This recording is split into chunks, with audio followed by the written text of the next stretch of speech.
Hey,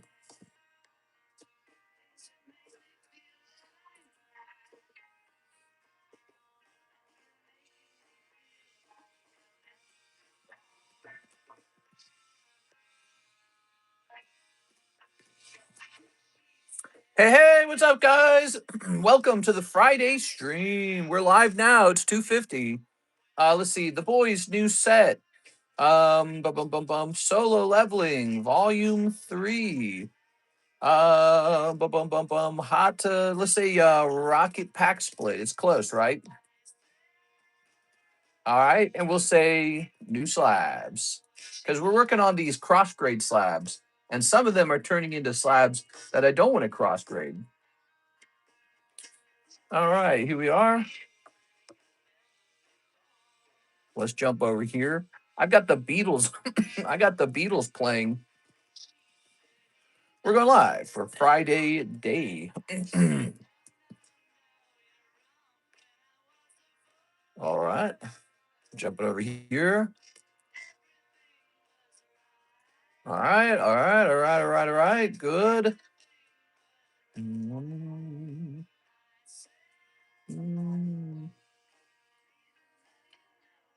Good.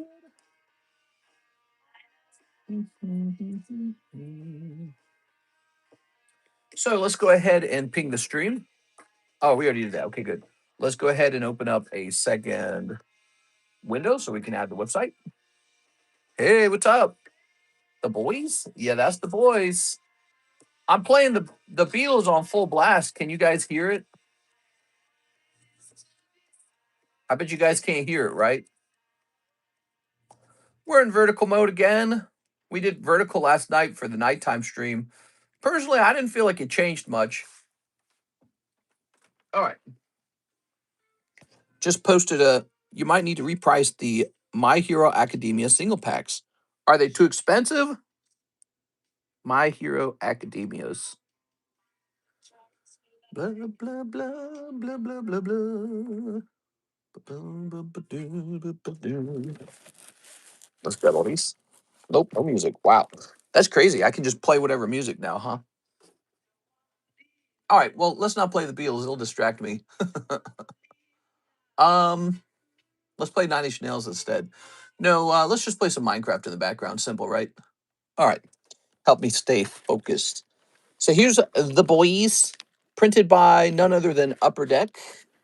We have Upper Deck Halo. It's one of those companies that prints cards. Take a sneak into this. Does it say what season this is? There's only 5 seasons. I don't think it matters that much. The characters don't change that much over time. Eh? Whoa. Piece of tape there. All right, I like it. It says Skybox on it. I wonder why it says Skybox. All right. Blah, blah, blah, blah, blah, blah, blah, blah, blah, blah, blah, blah.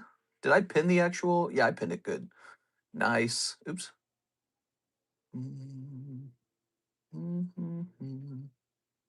Let me hit refresh. Oops. Let me hit pause on this. And let me do this as well. All right, so we got all these beautiful cards here. We'll put them in this baggie.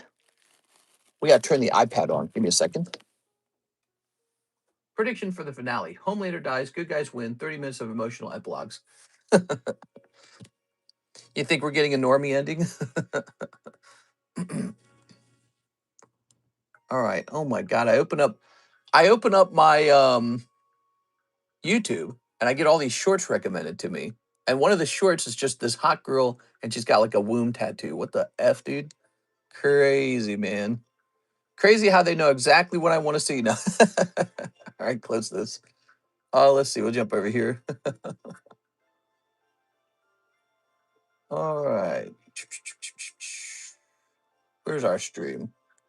Let's hit refresh. No, wait. Let me close out of this. Let me close out of this. We gotta get this. We gotta get the chat open on the iPad. There was a Beckett redesign. I believe the ending's gonna be crazy. How do you feel about the Beckett redesign? It doesn't bother me.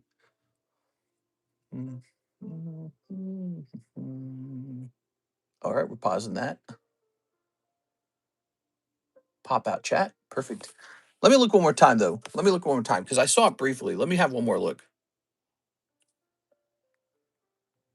Beckett redesign black label. All right. Introducing BGS black label. So here, is this it? Let's see. Let me go back. Updated Beckett labels. All right. So here's the updated black label.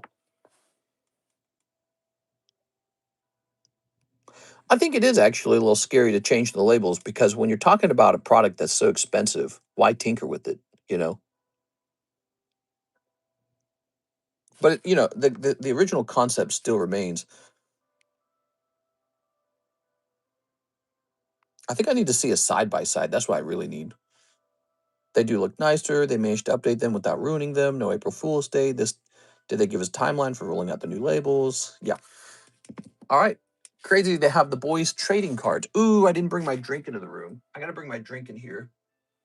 If I don't have my drink, I'm going to die. I'm going to die of coughing. Yes, we got the boys trading cards. Let's find out. Oh, how many packets are these? We need to get these on the menu now. Read my last message about the MHA Union Arena packs being underpriced, says Stacked. You had a box at $100. Single packs is $350. 16 packs in a box. All right, we got 1, 2, 3, 4, 5, 6, 7, 8, 9, 10, 11, 12, 13, 14, 15.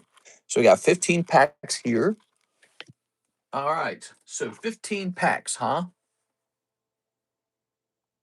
And now I'm going to go look up the boys. Oops.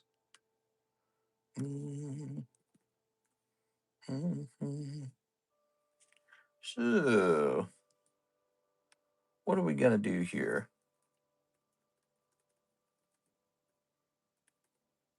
$12 a pack seems kind of high. Let me check here, okay? Give me a second. Might be able to get it cheaper over here. The boys. Oh no, are you sick? I have a little cough going. It's not an illness. I have like an injured throat. Okay. Oh, they're sold out. Okay, never mind. Wait a second. So they're sold out. So I guess we better go off of the secondary market then. Uh-huh. Scooby-Dooby-Doo.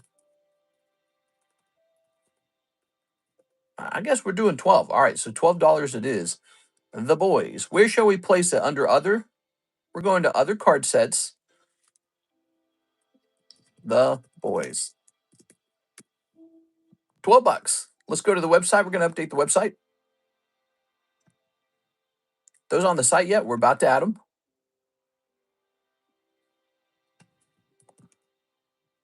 Give me a second. The boys. Upper deck.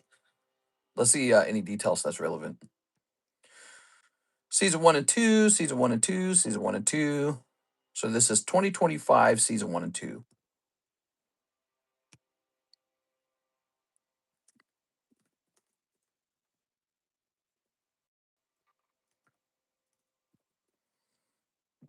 Okay, and it's going to say 15 booster packs per box in the description.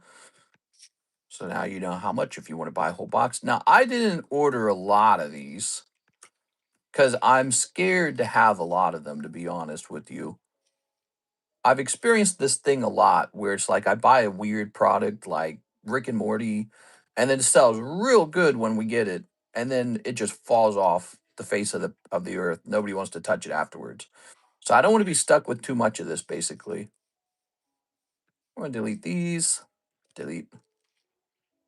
Take a look at our pre-orders. So again, we have a Mr. Hathim. He wants two Ascended Heroes. Apparently there are one of ones in there. Nice. Where's the store button? It should be in the live chat. What are the chase cards for these packs? There's like signature cards. There's going to be like Siggies. Gonna hit refresh on the website, see what kind of orders we have. Looks like we're all good on the website. Last order was 10 hours ago. That would be the nighttime. All right, we're officially starting up, guys. Did you guys watch my latest short, the one on the Shadowless deck? Whoa, we got 45 viewers in 10 minutes. Oh, so we're doing this, we are. We're doing a viewership bounty for the giveaway these days.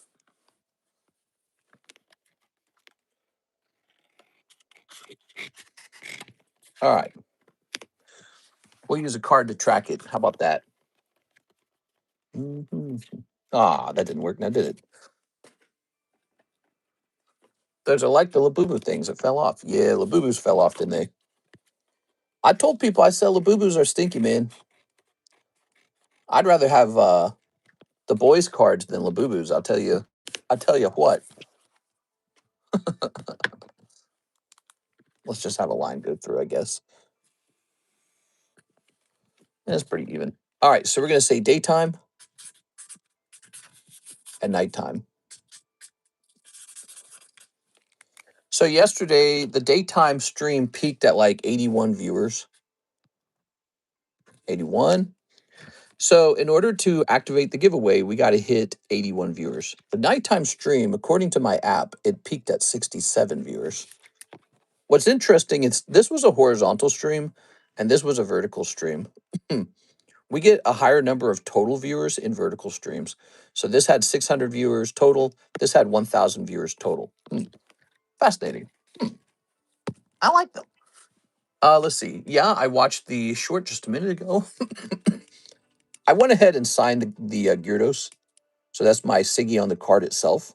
And I'll go ahead and put it in a Cardconomist slab. So it'll just be a cute thing. It is. All right. So we got some of these already ready to go. I'm going to just do this. I'm going to get the rest of them real fast, real quick. Now I want a TCC Labubu. Why are we back to vertical? We're back to vertical, baby. We are. Here's Star U. The superior stream mode. Here's Star U. We get about double views every time we go vertical. I don't know why that is. I'm still kind of researching like how it affects the stream. Like last night we were vertical and we got a way higher total number of views, but we had a lower concurrent views. So it maxed out at 67. Yes, I want the Gyarados. So the Gyarados is a cool signed card. It's going to get an A for authentic. We're not going to grade it with PSA. Presumably it'd get like a 1 at PSA. So we're not going to bother with that. We're just going to do A for authentic. And then, I don't know, maybe I'll price it up at the value of a PSA 1 or something. That seems fair, right? Like that's the lowest possible grade it could get. If you actually did grade it with PSA, maybe it would get a 2 or a 3. All right, here we are. Now I want a TCC Labubu. Who buys more, daytime or nighttime? Good question. They get about equal amounts of stream time. Sometimes it's the nighttime. It feels like the nighttime actually gets heavier buyers, but it really depends on who shows up. Like sometimes Sarah Dewsbury shows up to that nighttime stream and she starts hammering me with orders. Like she's dropping $500 orders, man. So she's a big deal. She's the #1 buyer, I think. Sarah Dewsbury. She has such a distinguished name. Sarah Dewsbury. It's easier to scroll on vertical like TikTok. Some ones are pricey. There's a good bit of people that buy ones. We are almost done here. We're just going to get this done real fast. We're hoping 1 or 2 of these Bulbasaurs potentially grade PSA 10. I looked it up. If even one Bulbasaur grabs a 10, which maybe they won't, maybe they're all off center, maybe some other problem. But if even one of these graded 10, that would pay for the whole thing. So we're hoping for that. This was recommended to us, this product, by Mr. Adam Pashuis. So that's why I bought it. If you guys ever see something cool, you want me to buy it and show it off, I'll consider it. Just for, just for the fun of it. So do a little research, find something you think is real good or real cool, and have me buy it, and I'll make a video out of it for you.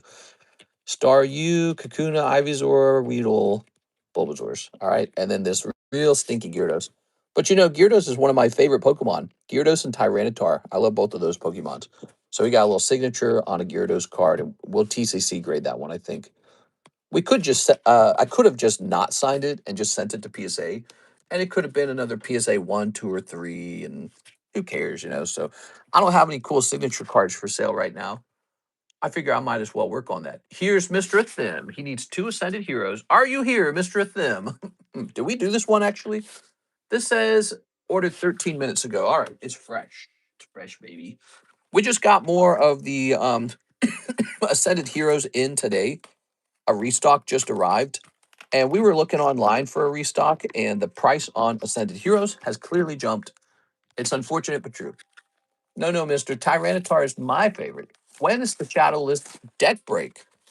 That's an interesting idea. I'm not opposed to stuff like that. It's an interesting idea. Who would get the hollow, I guess? That wouldn't be a lot different than just hosting a booster pack break. We are. All right.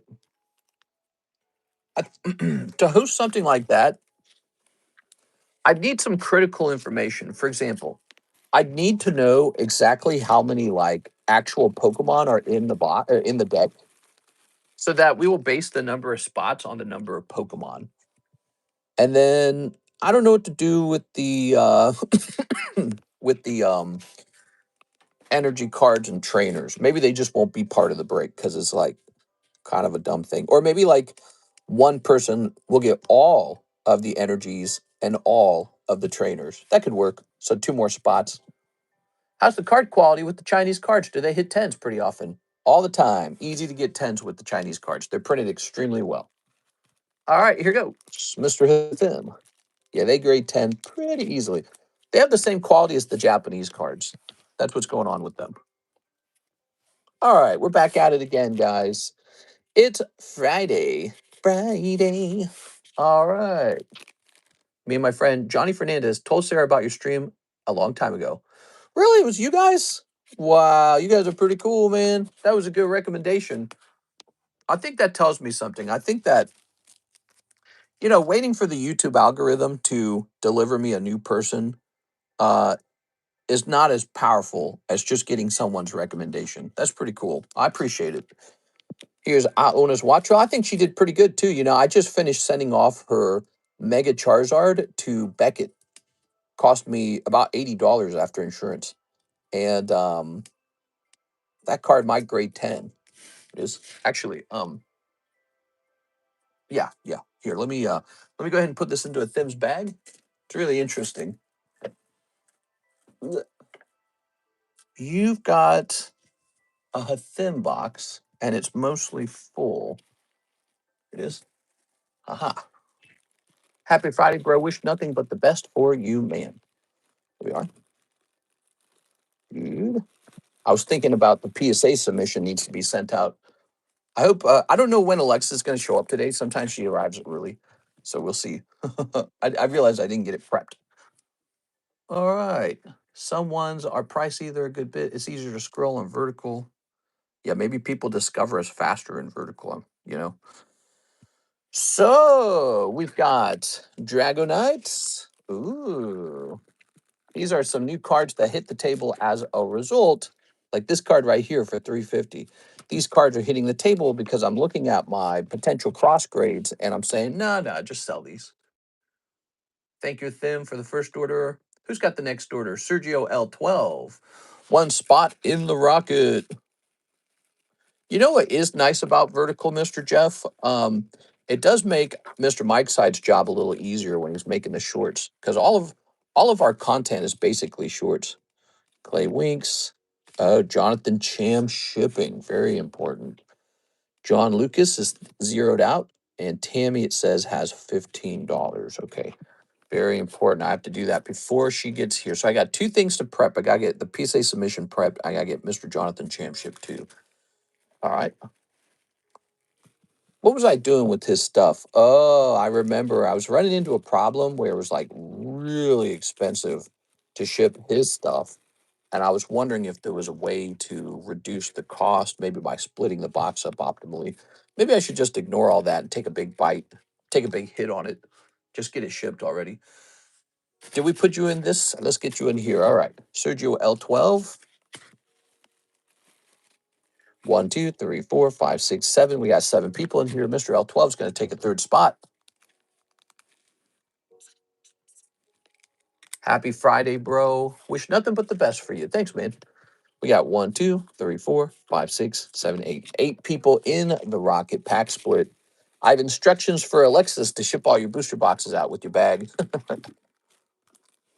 Here are the 2 pack breaks, Team Rocket and Ancient Origins. Good times, guys. Good stuff. Maybe somebody will get lucky today. Maybe somebody will get lucky and pull a Dark Charizard. Think about it. It's a big deal, right? $54 spot, right? Well, technically, you could be the one to pull the rare spot, and it could be a heavy pack, and it could be a Dark Charizard, and it could grade 10. It's not going to be easy for any of that to happen, but it's possible for that to happen. That's what's wild. So imagine one guy gets like a PSA 10 Dark Charizard hollow out of this booster pack, right? What is that, like a $12,000 card now or something like that? It'd be nuts. So that's why these packs are going up. We have the boys booster pack. So these booster packs give you a chance for actual signatures from the actors. The actors from the show. You could get a signature from the actors and probably some other cool stuff. Give it a try. We're in the season finale of The Boys. It's an exciting time. Everyone wants to know how it ends. Is there instructions on how to buy one day? I just subscribe so I can see your channel again. This is Mr. J. Therese. How to buy one day. It's not really like there's an instructions you can click on. There's a buyer's agreement. There's a how to order cards document. Mainly, you just go to the website and buy something. You can also purchase cards the old style where you just send money directly over like PayPal. So that's also possible. That's the old way of doing things. And I still do it. A lot of people like that way. Most people like that way. In fact, that's the way we get most of our orders. People just send money direct. They don't bother with the website. Here's an order from NHCC. Yo, that's a big order. Birthday order instructions on Discord. It's my birthday? He says, sorry, not really a stream, but let's do a birthday order. Let's give this away. Then $80 off my double Gary Slab away, spot in the Sylveon, spot in the AO pack, and sealed box of UA MHA for the Digi collection. All right, let's break this down. Let's give this away. So he's pointing up toward toward a picture in the box. It's a little NHCC slab. All right. Let's find it. NHCC slab. Blah, blah, blah, blah. I'm listening to Minecraft. If you're new and would like to place an order, website link is pinned in the chat. Open one for science. Homelander 101 would be slick. Here's a sick card owned by Brett Love. Is Talon's Dark Reach. Tag 9 still goes for like $190. I love how her colors are the same as the channel colors that we have.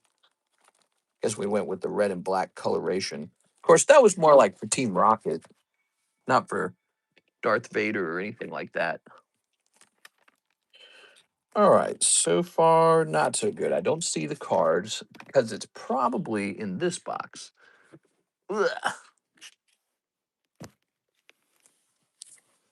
No, none of these are. So maybe you already had me take it down. Or potentially, maybe it already sold. Was it a $20 card? Might have already sold. Putting that there. So I'll go looking around in your box.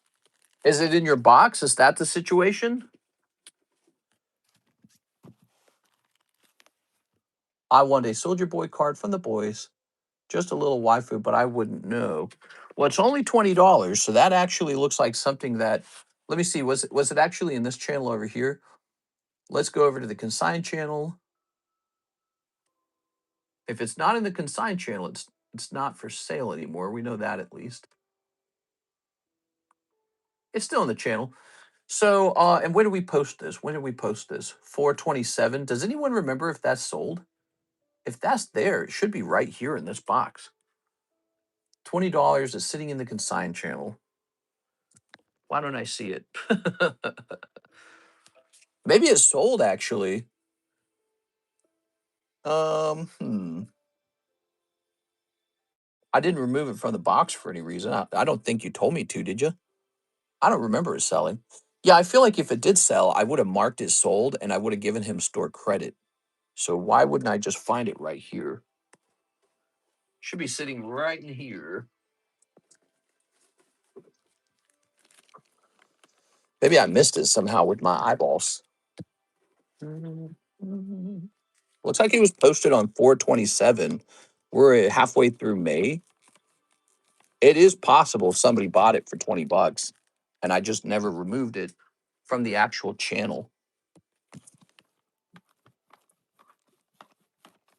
Oh, look at it. It just showed up like magic. How does that even happen? I couldn't find it. And then I checked a second time and there it is. Crazy. All right. Good deal.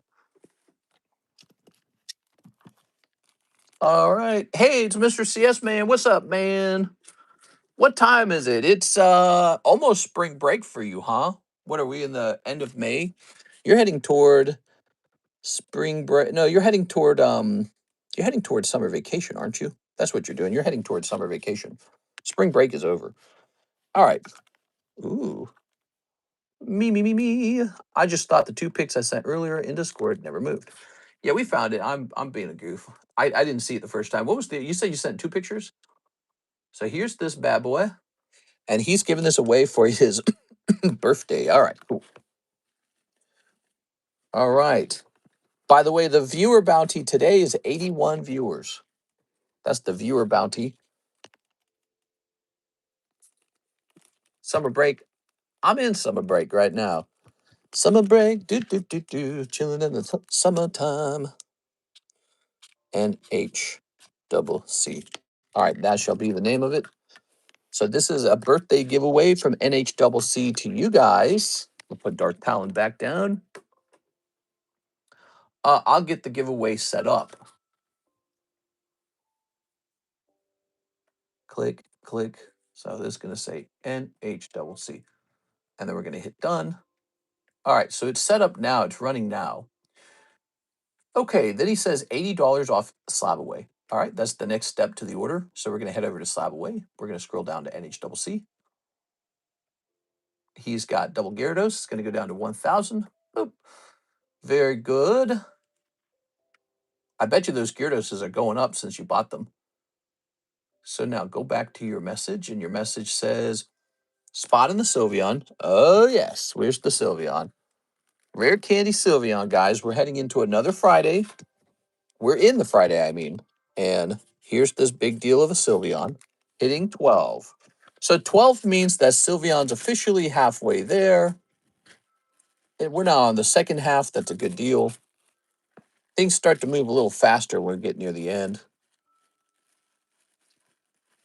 Where is it? There it is. Ha, found it. Pokemon going crazy. Yeah, it continues to go crazy, Mr. CS Man. Lucky for you, you're sitting on a big pile of Pokemon. What do you think of that? You're sitting on a big pile of Pokemon, and it's going crazy. All right, there's a 12. Spot in the Ancient Origins pack. All right, that's your next part of your order. Ancient Origins. Hey, mister, it's been a while. Did you throw my bag away? It says Madi Bazi. What's the name on the bag? Tell me the name on the bag. Maybe not. If the name is Madi Bazi, I don't recognize Madi Bazi bag, so it's probably gone. And a sealed box of Union Arena MHA. MHA. What's Union Arena MHA? My Hero Academia. Right, My Hero Academia. All right, you got it, man. Sealed box of My Hero Academia for $100, right? Oops. And you'd like to keep it sealed. So we're selling these boxes for like 100 or something like that. We're just trying to get rid of them. What's the name on the bag? All right. So the reason I put the sticker on the back of my hand is because it's not as sticky at that point. The stickiness is less powerful. So you may be able to peel this back off your box later. What should I open? I don't want Pokemon. You don't want more Pokemon? We got all kinds of stuff, man. League of Legends is new. Solo Leveling is new. You watch Solo Leveling? We just got this Volume 3 Solo Leveling, $65 a box. You don't want more Pokemon? We got waifu stuff. I don't remember what you're into. There's One Piece. One Piece is still pretty good. So let me take a picture of this box.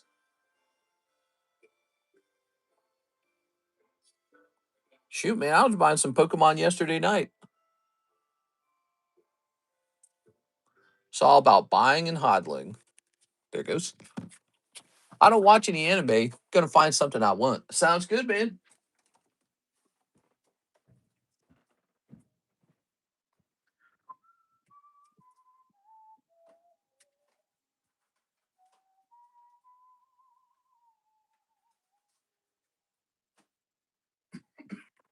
I'm gonna get my drink.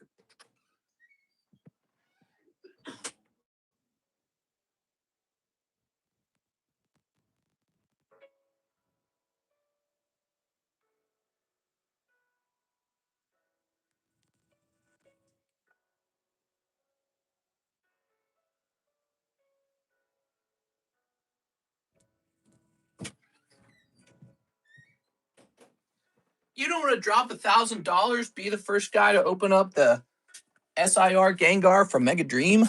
From not Mega Dream, Ascended. What's your favorite video game? Do you have sports cards? A little bit of sport cards. It's on the extended menu.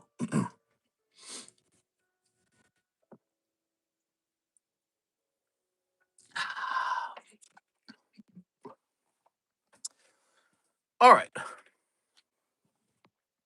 We got Playboy cards. You want to open up Playboy?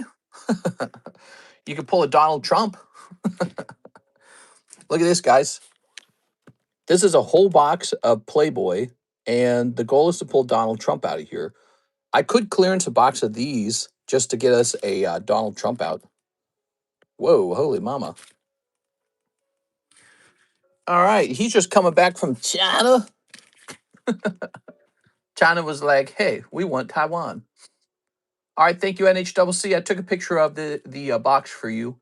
Looks like you have a couple boxes. So we're jumping back over here. I'll buy that Playboy box. Yeah? I wouldn't mind opening up a whole box of Playboy today. Wouldn't that be fun? Let me look it up. Playboy Trump sealed box. Do you like GTA 5? Can you show breaks? Let's show off the breaks. This is more important. So, first of all, this is a giveaway. You just have to type in NHCC to join it. This is one of the best breaks right here. It comes out of Evolving Skies, PSA 10 graded already, $40, 1 in 24 are your odds. Pretty long shot, right? You're probably going to lose 40 bucks. But you know, if you open a pack of Evolving Skies, that's going to cost you like 80 bucks anyways. And you're not going to hit Sylveon for 80 bucks out of that pack. You're just going to get some commons. And then even if you did pull something, probably not going to grade 10. This was already graded. It's such a good deal. It's shocking. It's just how Pokemon is. Pokemon's at that point where you're looking at odds of 41 and 24. So you can play ball or you can go buy one direct. That's always an option. You can go buy one directly. Kingler 41 and 8 is an Expedition 10 from the CGC grading. Now, if this was in English, if this was a PSA graded slab, I'd probably be selling it for $2,000. But since it's CGC, we have it appropriately priced at 1 in 7. It's actually 1 in 8 with the star. But remember, the star's not part of the value of the slab. So it's its own spot. So it's 1 in 8. All right, so we got a little trade slab. We got Kingler, lots of vintage, a cool Sylveon. We got these 2-pack splits. This one's about to go off. This one's maybe close to halfway. So Team Rocket and Ancient Origin. Remember Ancient Origins? CS Man, we're doing a pack break on one now. Here's a gym break for Hello Kitty if you want something that's not Pokemon. Oh, this is a cool little thing you can join if you want to support Quip's drawing. She's selling this Ditto. I'm selling it for her. She just draws it. She's not a salesperson. I'm a salesperson. But she drew this. This is hand-drawn. The whole thing is hand-drawn. We just sold her Espeon for $100 yesterday. But this one looks really good. It almost looks like at the quality of like a cartoonist level drawing. So she keeps improving, and it's just a ditto, and he's at the circus. It's hilarious. So there's her little signature down there. This is a one of one drawing. You know, she only makes it one time. Each drawing is unique, I should say. That's what I mean. So, all right, and then not the same as a mass-produced card. We have this new break. Nobody's in it yet. I think people are scared of it. 1 in 36. You got like the Sylveon's already halfway done, so why join this one? But this is a pretty big card. It's Alakazam first edition base set with the 1 in 36 odds. Think of it like buying a $40 booster pack in a box break, and one of the packs has Alakazam in it. It's kind of cool. All right, such a nice drawing. Yes, this has 2 out of 8 people. We need 6 more people. It's $25. What is that, like 2 Pizza Hut pizzas? We are.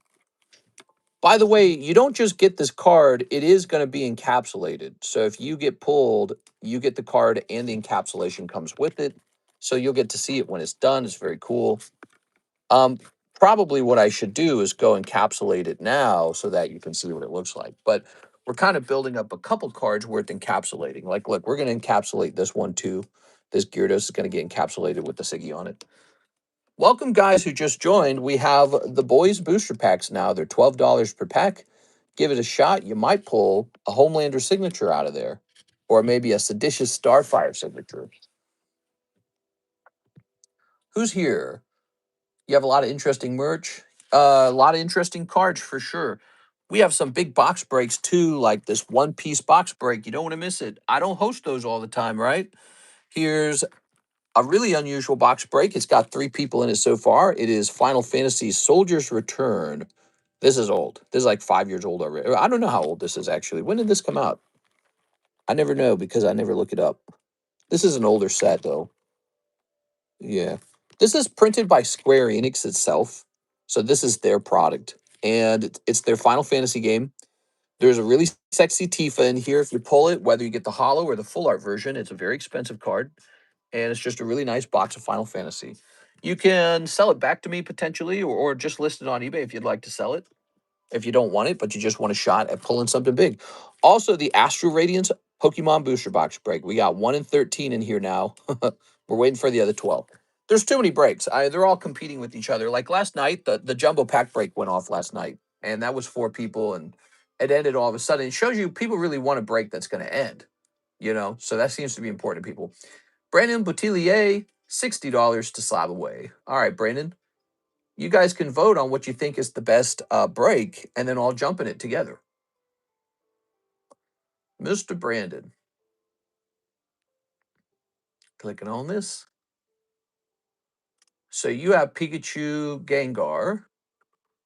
Oh, wait. Weren't you the guy talking to me about swapping it out or something? So you're going to make a $60 payment on Pikachu Gengar. This will go from 2,400 to 2,340. There it goes. Very nice.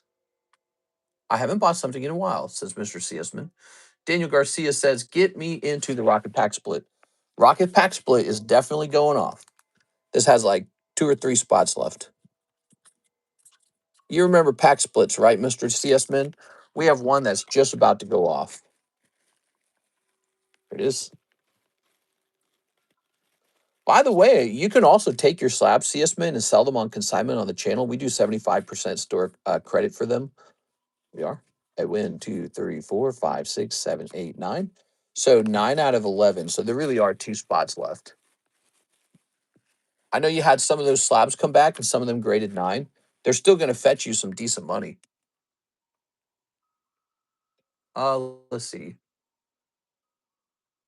We did Brandon Boutillier, right? All right, now let's check the website. The website, we have Mark Kaplan. Mr. Mark, he says, the boys, Upper Deck ×3, and 4 of the Chinese Pokemon 151 Surprise. All right, buckle up, guys. We get to see the boys packs. Here, let me save this one with the number on it. We're going to save this over here to this baggie. This baggie shows some of the latest sets that we've added to the menu. Like Unleashed Riftbound, Spirit Forge Riftbound, $9 and $7. The Boys, Mega Dream Korean. Isn't this sold out? Nikkei, This is probably going to go up in price soon. Chinese hidden Chinese surprise. Naruto. This one kind of disappeared, right? Like this was selling like crazy, and now it's kind of slowed down. Here's One Piece. One Piece, $5. We keep lowering it. Not selling very fast. This has jumped. This is an old price. This pack is now like $4 a pack. So that has jumped. Digimon. This has jumped too. This is $60 a pack now. Perfect Order and Final Fantasy. This is the brand new Final Fantasy set, Dreamlike Oceans. Just came out. We were selling box after box after box of Dreamlike, and now it's slowed down a little bit. I know you've graded jumbo cards before. Where do you get the sleeve and card savers for that? So I've never actually graded them before, but I have purchased the jumbo packs, the jumbo sleeves and the jumbo top loaders, and you just kind of got to search for them on eBay. That's it. That's how I did it. All right, 151 surprise. 1, 2, 3, 4. All right. Let's sneak to this. Karis was very delighted when the she was very delighted when the Espeon sold yesterday. She had to get out of bed at 5 a.m. in the morning to start work. Can you believe that? Normally her work starts at 8. And so she's been working since 5. That's because it's called like, she's the backup for the on call. They have like a whole system, right? Like a computer system. And if something fails in the software, somebody has to jump up and fix it. So she's not on call. She's not the primary person on call, but she's the backup person on call. Like kind of like a doctor, like a doctor, ER doctor just has to get up and go to work if somebody needs help at the ER. She's like that, but for like software for like a computer. And she was just falling asleep and getting comfy, and then burr, burr, burr, she gotta get up. Oh yeah, I remember this. She crushed the one guy's head. Oh my gosh. Good stuff. Here's The Girls Get It Done. Very good. This was before the one actress had her, oh no, Lucy the Whale. Ugh. Lucy the Whale blocks the boy's escape route, so Billy rams the boat into Lucy, killing her. The Deep mourns her and vows to harvest her blubber. Ugh. In Over Your Head. In memory of Jonah Vogelbaum. He was not only a scientist, but a family man. Trying to remember every scene here. Too Fast to Catch. That's right, he was doping up. Remember that? Wow, this character made it into a lot of seasons. Okay, cool. The Deep is Peak. Yes, that's right, the Peak. I'm so interested in the last episode, the finale. Can't believe we're like, are we like a week away from that, or is it more than a week? Looks like this pack's gonna have a hollow in it. Oh, what? Oh, look, that's the whole thing. It was a fat pack. The Deep action figure. Not gonna grade 10, unfortunately. It's really funny looking though. Look, it's that thick. Get all of the action figures. All right, Mark, very good. Does this fit into a regular sleeve? No. Let's get it a jumbo sleeve. Am I out of them? I got like one left. Okay. Okay, we got a fat sleeve just for the Deep. The Deep action figure. I love it. The Deep will kill Homelander. Who knows how it ends, right? Who knows how it ends? No spoilers, obviously, but here's Not Gone, Not Forgotten. Okay. Dude, imagine the Homelander one. Yeah. The boys action figure. It's funny as hell, dude. And what do we have here? Here he is with his girlfriend. Here's this guy with his girlfriend. Team Suits, that's the Christian guy. All right. He's in Huey's home. Oh, Huey. We need each other. Billy Butcher. What? Okay. Here's a much younger Huey. The actor's getting older.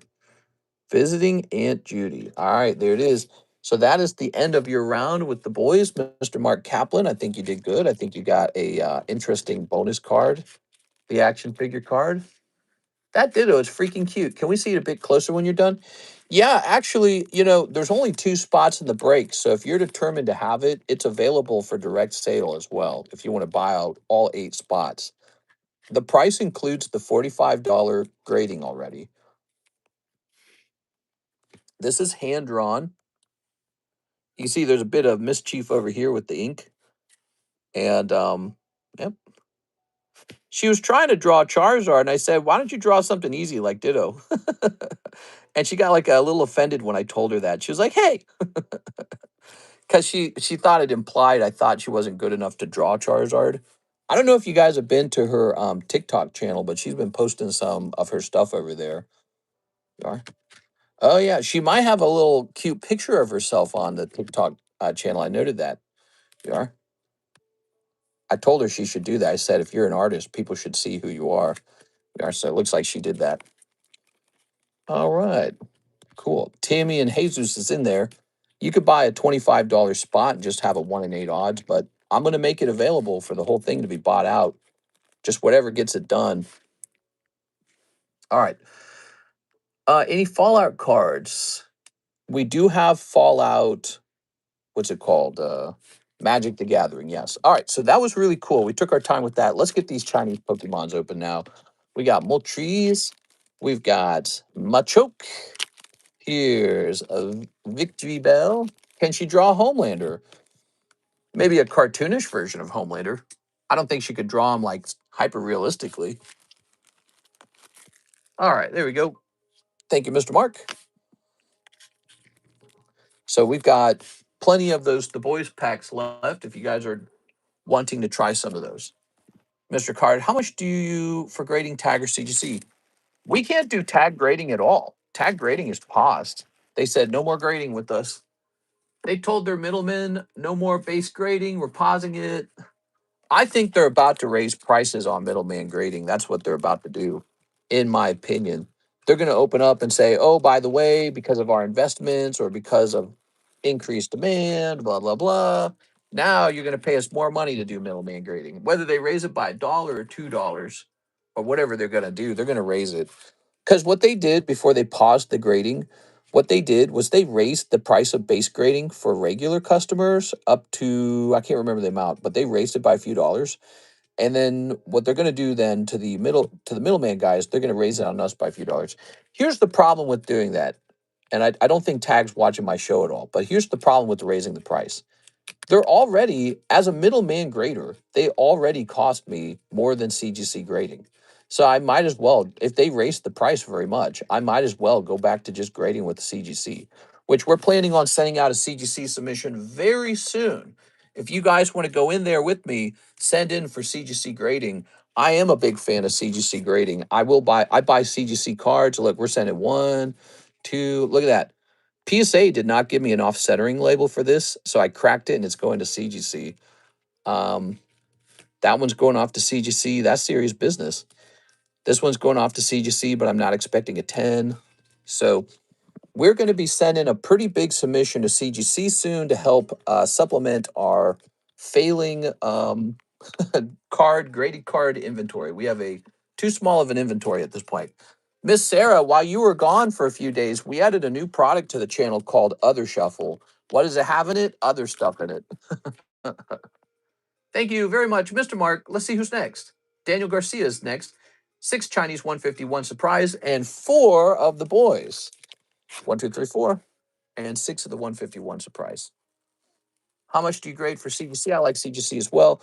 We're doing $30 a card. 1, 2, 3, 4, 5, 6. CGC gem mints are worth buying. I haven't had too bad of a time with them. It's sort of like, if you think of it like buying a 9.5, it feels much better. Like, it's kind of frustrating thinking of it like a 10 because you look at his price and it's so much cheaper than a PSA 10. And then you look at the card over carefully, and sometimes you find a flaw with the card. So it's not very satisfying if you think of it as like a 10. So it's easier to think of yourself buying a 9.5 when you're buying those. Now, CGC can improve that if they did a program where they bought back their CGC 10s and they said, hey, we're improving our brand image. And what we're offering is to buy back your CGC 10 at full price. And then since we're going to buy it from you, we're going to take it and turn it into a 9. So that's what they should do. They should set like $1 million aside and just do that program. It would be great advertising for them. That would be an insanely good advertising event for them to just set like $1 million or $2 million aside, buy back a bunch of faulty CGC Gem 10s, say we're raising the standard of a Gem 10. I think another thing they could do, they could start giving the Gem 10s the gold label, just like the pristine. Just let them both be gold. Why not? Because all you're saying with the Gem 10 or the pristine 10 is it's a slightly better Gem 10, right? That's what a pristine is. So they should be the same color, in my opinion. Gem 10 and pristine 10 should both be a nice color. But anyway, so their Gem 10s feel more like a janky 9.5. But there's a market for 9.5s. There's nothing wrong with collecting a 9.5. Like we were talking about this last night. I was talking about how we're in a new time period. A lot of PSA 10s are completely inaccessible. They cost like $5,000 or more. And so people are buying 9s now. So what's if you're going to buy a 9, what's wrong with buying a CGC Gem 10 for almost the price of a 9? It's like a slightly better 9. All right, here goes. All right. I've seen CGC 9s with whitening and corners that would be a 6 or 7 at PSA. I haven't witnessed that myself personally. I'm sure stuff like that has happened. Here's not Dust Nor. Here's Black Nor. There we go. Now that's the previous guy that got killed ultimately, right? Okay. Here's Mishka Thabot as Shockwave. Oh, a lenticular card. Wow. Well, these are kind of fun. Oh, it's hurting my eyes. What the hell? So here is Starlight when she was still hot before the crazy surgery she had done. I don't know why she did that. She was a very cute girl, and then she had like tons of facial surgery. There it is. All right. Oh, that's sad. All right. Oh man, I don't want to I can't speak about the latest episode of The Boys because it's spoilers, but I want to, but I can't. There you go. If you're new, and like to place an order, Mr. Tyler. Wow, that's a cool design. I seen some nasty PSA 10s. Yeah, so that's exactly what I was gonna say. I was gonna see. I was gonna say I've seen some PSA 10s go by that really shouldn't have been 10s. So it's always kind of annoying to me when people beat up one grading company over another because it's not like perfectly graded 10, but it's like, bro, there's PSA grades like that for days. They're all over. That's amazing. Darren Zonko as Doppelganger. So in this scene, this is a shape-shifting soup. They call him soups, right? He's a shapeshifter. And so he turns into a really hot girl and seduces a politician, right? Then he shapeshifts back into his ugly self and records them having sex when the politician has his like eyes covered with like a blindfold. And they use that to blackmail the politician. It's super amazing. Here's let's see. I didn't like Stan Edgar. He was super annoying the whole time. He was super annoying. He was a pointless character. He was ultimately a very pointless character. He was selfie season, and here they are pretending to be nurses or something. All right. The old switcheroo. Yeah, he did a switcheroo. It was an incredible scene. Horrible, horrible, horrible. Seth Green is wait, is it Seth Green? Am I saying the right name? Wait, who's Seth Green? I'm forgetting now. Who's the guy who made Sausage Party or whatever it's called? And Super Bad. Was that Seth Green? No, that's Seth Rogen. No, that's Seth Green. I had it right the first time. Seth Green is Dr. Oh, I've got it all wrong. Who's the stupid guy who made Super Bad? It is Seth Rogen. Oh my God, dude. Seth Rogen is a producer on this show, and that's why the show is so gory, so irreverent. and rude and sexualized. It's definitely got to be him, right? Because you get that sense, that's like that last episode of the boy at the, oh, that's Chipotle or something like that, right? Stuff like that's got to be coming straight from that guy. There's no way that's not him doing it. Here's, ooh, another lenticular. Cool. Seth Rogen is funny ASF. Rogen for sure. There you go. Check it out. Crazy scene there. I mean, should I talk about the scene or is it a spoiler for somebody? I don't know. This. All right. Nut milk is banned. Breastfeeding is mandatory. There we go.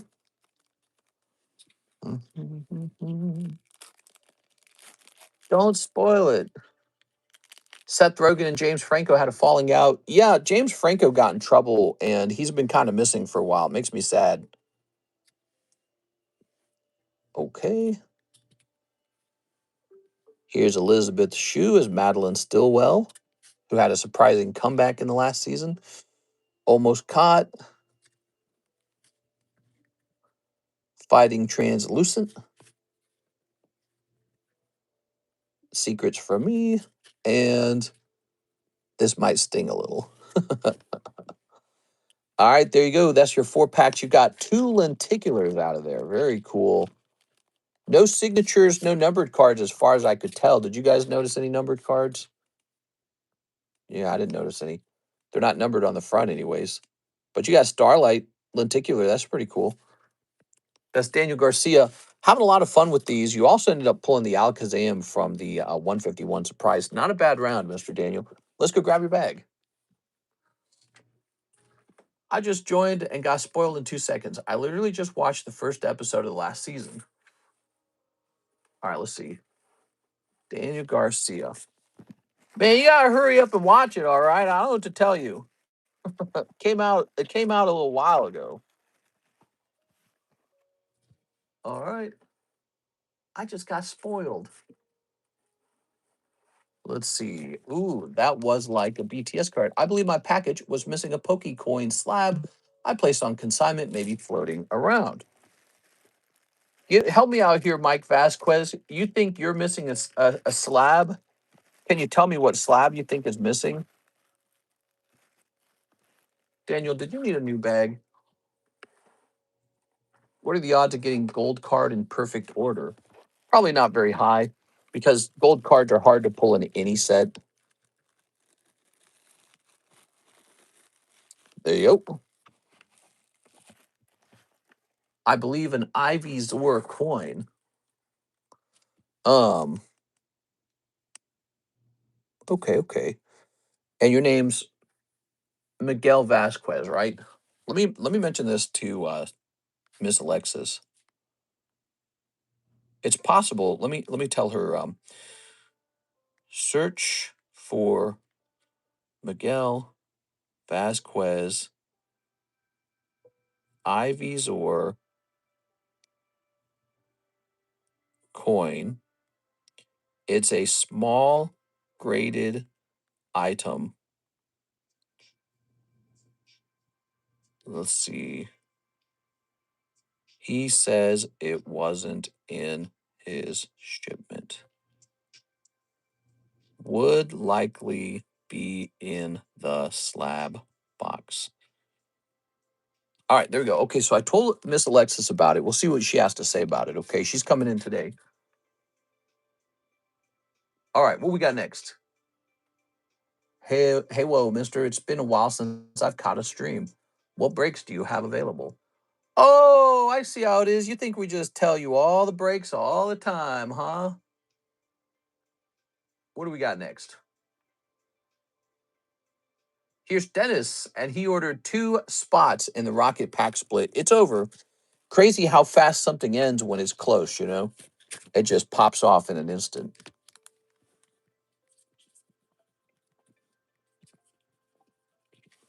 Okay, Dennis. Well, we did have a Rocket Pack split, and that's over now. Rain says overpriced slabs. Here it is. I'm sorry, man. Hey, If you don't like them, wait for the price to go down. I think anyone who did that probably lost out. You go shopping for some other ones. I think there's a lot of good slabs out there. If you like the ones we got, take a consideration. Our prices are usually just based off of cheapest buy it now price. That's it. So we have a very simple system. We just go look up cheapest buy it now price. All right, let's look at these cards. L12, Marius, NHCC, Dennis, Daniel, Nicholas, Edgar, Jeff, and L12. 1, 2, 3, 4, 5, 6, 7, 8, 9, 10, 11. All right, so we got 11 there.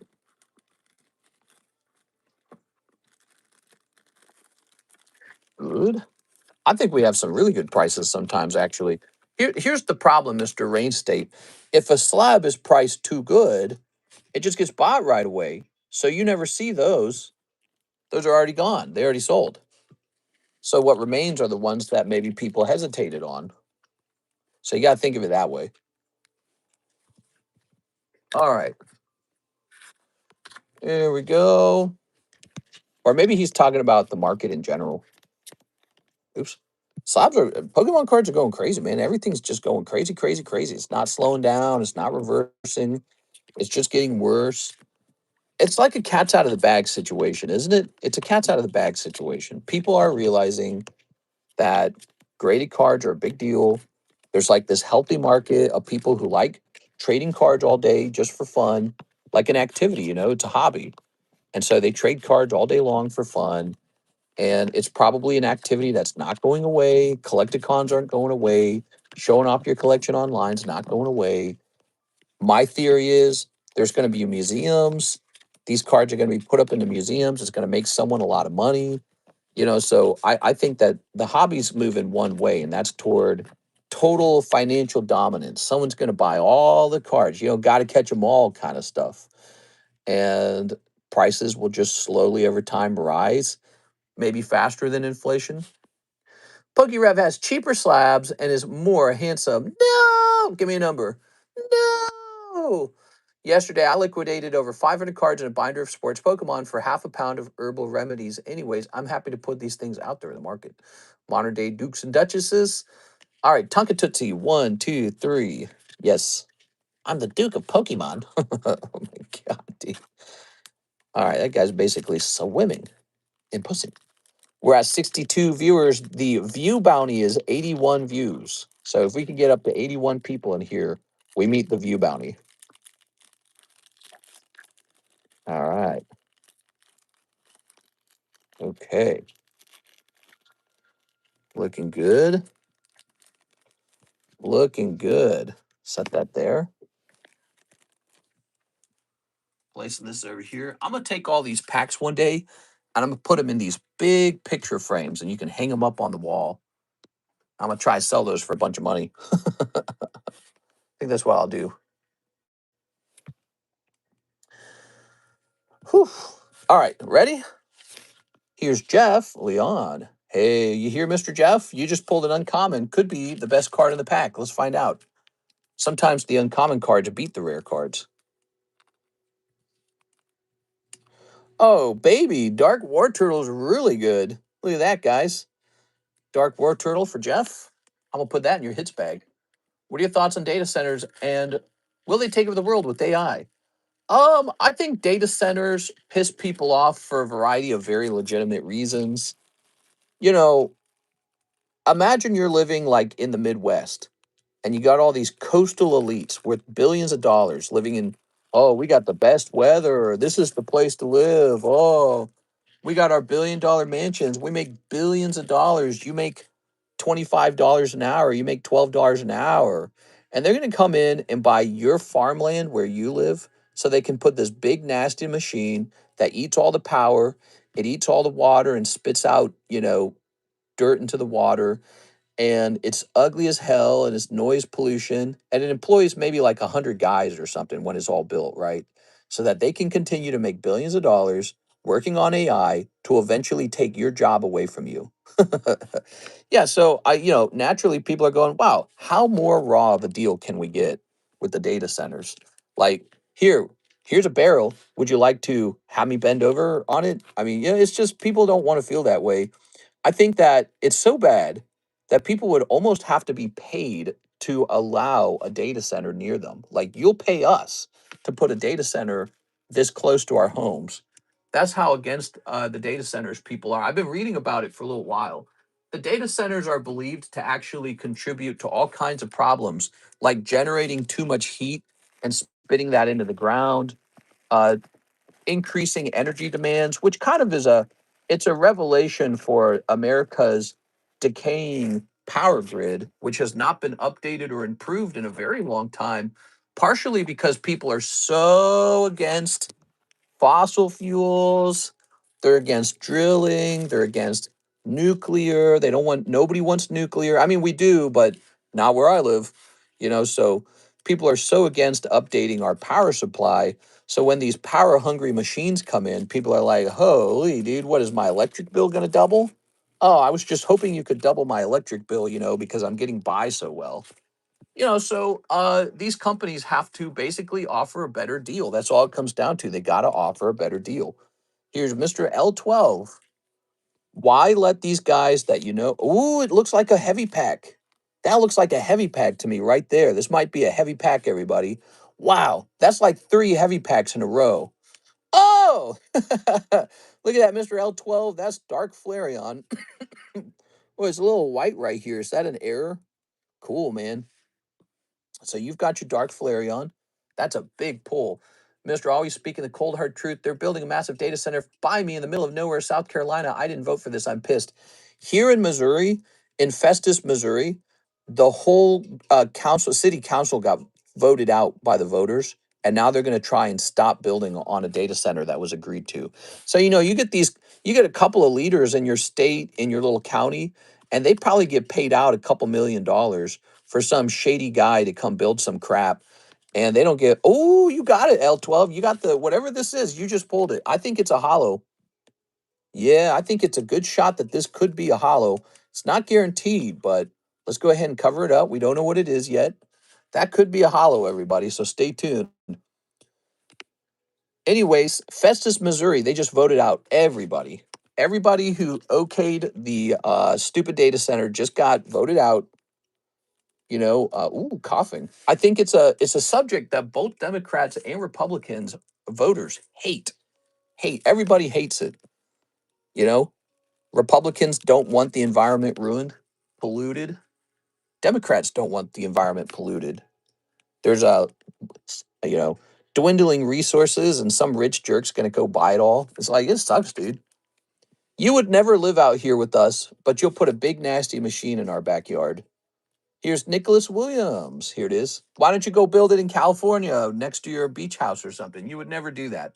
You would never do that. And it's not just because of the ridiculous cost of it. It's because you wouldn't want to live next to it, but you'll make the poor live next to it. It's just so wrong, dude. Here it is, Nicholas Williams.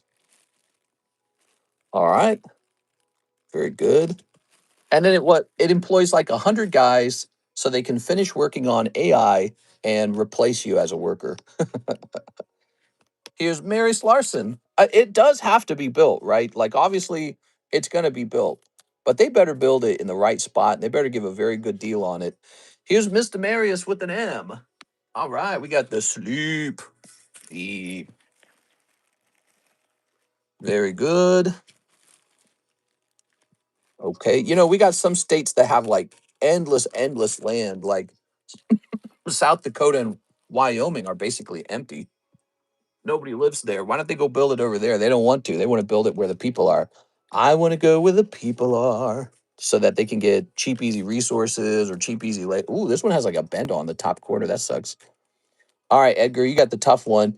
Maybe you can repair that with the Martin. No, I don't. It doesn't look repairable. Stanky manky. Edgar, you got the short end of the stick. I'm sorry, man. That's a tough one. Edward Shelton, Edward Gonzalez. Sometimes that happens during the manufacturing. These Pokemon cards are actually all on gigantic uncut sheets, and the workers just grab the sheets and just throw them around to get them ready for cutting. I've seen it. There you go. All right, now, Mr. L12, your next card. He bought like 3 or 4 spots in here, right? No, you bought 3 in here, didn't you? Machop. So you got Dark Flareon, Machop, and the rare card, hopefully a hollow. All right. Here's NHCC. How about a Charmander for the birthday boy? What do we got? Ekans. You got the snake, bro. He's okay. We are. Every card in this set is good. There you go. There's Ekans. Ekans Arbok, right? Classic Rocket. And Daniel Garcia picking up the Zubat. Also very classic Rocket. What are we breaking? So, Mister, you're telling me the grade of your raw card.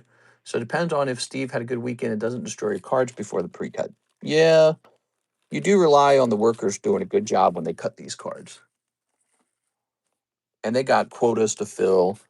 You ready? All right. So now we're going to find out. Dark Charizard, Dark Charizard, Dark Charizard. Dark Dragonite. And it wasn't hollow. Oh, man, that sucks. So it looked like a hollow from the back. It had the lighter edges. It is a light pack, not a heavy pack. That being said, Dark Dragonite's one of the best non-hollow pulls you can make. Darn, dude. That tells you something. That tells you even when the card looks like it could be a hollow, it could still be a light pack. Darn, I thought that was hollow. It looks so much like a hollow from the back. Let me look at it again. Yeah, it's got like a lighter color on the border, and it's not purple in the middle. So usually that indicates a hollow. But this is going to be a non-hollow Dark Dragonite. Still a fantastic pack. I mean, we pulled Dark War Turtle, Dark Flareon, which is better than most of the rares. A bunch of the rares do not beat Dark Flareon. So look at this round. L12 actually walks away with Dark Flareon and Dark Dragonite. That's nuts, man. That's good stuff. All right. It's not an error card, obviously. We've pulled the Dark Dragonite from the error pack before.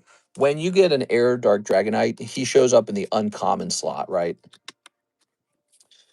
All right. Well, congratulations, Sergio. These are envious cards. Here's the back of your Flareon, by the way. Okay. How's the error? I've still got it, still with me. Never sold it. It went into auction. Someone else's went into auction. Remember, there's only 5 of them. So one of them went into auction and sold for like 70K or something like that. So you could argue mine's worth about 70 now.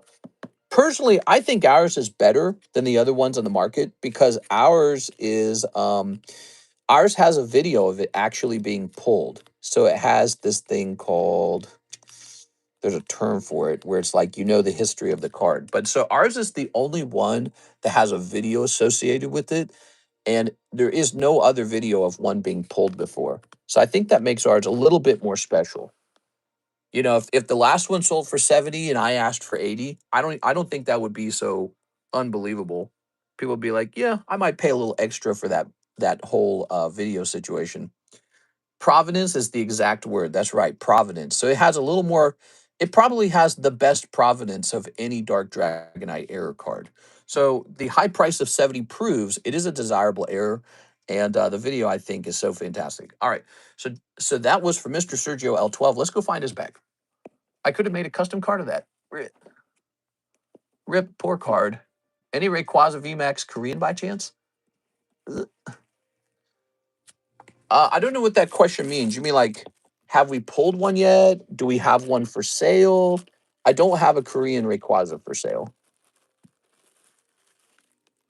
Very good, Mr. Sergio. Oh man, I heard a boat go by, guys. Now we're supposed to pick out a new vintage booster pack. Should I go select one? What do we got? Maybe just run it back. So we just did a rocket pack, correct? I'm just gonna do a second rocket pack. That first one was pretty good. It had Dark Dragonite in it. I know it's more fun to kind of go into like a different pack, but Rocket's always so good. We've already got the price figured out. This is going to say Rocket pack break went off at 74 minutes. Then we started a new one with Giovanni as the cover art. All right. Good. I do have a question. Do you know how much a graded misprint Shadow Jungle Jolteon or Flareon go? Misprint? What do you mean by misprint? Are you talking about the missing symbol? No symbol? So we're just going to continue these rocket packs. That one was really good. Maybe a Dark Charmeleon in this one. There it is. Round 2. Beautiful. Let's take a look at your orders now. We have Joseph Smith, not much, but a happy birthday gift to NHCC. NHCC, you watching? Is he here? To NHCC, $10 from Joseph Smith. That's nice. Been trying to get pricing on them, but no one seems to know. No symbol rarity does not bring up the price a lot, like most other errors, sadly. Yeah, what's up with that? By the way, we need to hit we need to hit 81 people to get the view bounty today. And the nighttime stream needs to hit 67. All right, let's see. We're going over here to the May giveaways. NHCC actually is doing a giveaway of $20. So he's at 20. And then Joseph Smith is doing a giveaway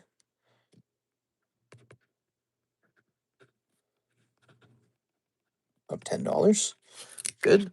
No rarity was a common error. A lot of cards from Jungle had it. You know, I had a chance to buy the no rarity, the no jungle symbol PSA 10 Snorlax one day for, I think it was like $6,000 back in the day. And I came this close to buying it, but then I was like, you know what? I don't care about it. Let it sell. I came real close to buying it. Sarah Dusenberry's got a big order. All right, so Sarah says 1 spot for NHCC in the Sylveon. All right, look at you guys. So you're going to go over here as well, Miss Sarah.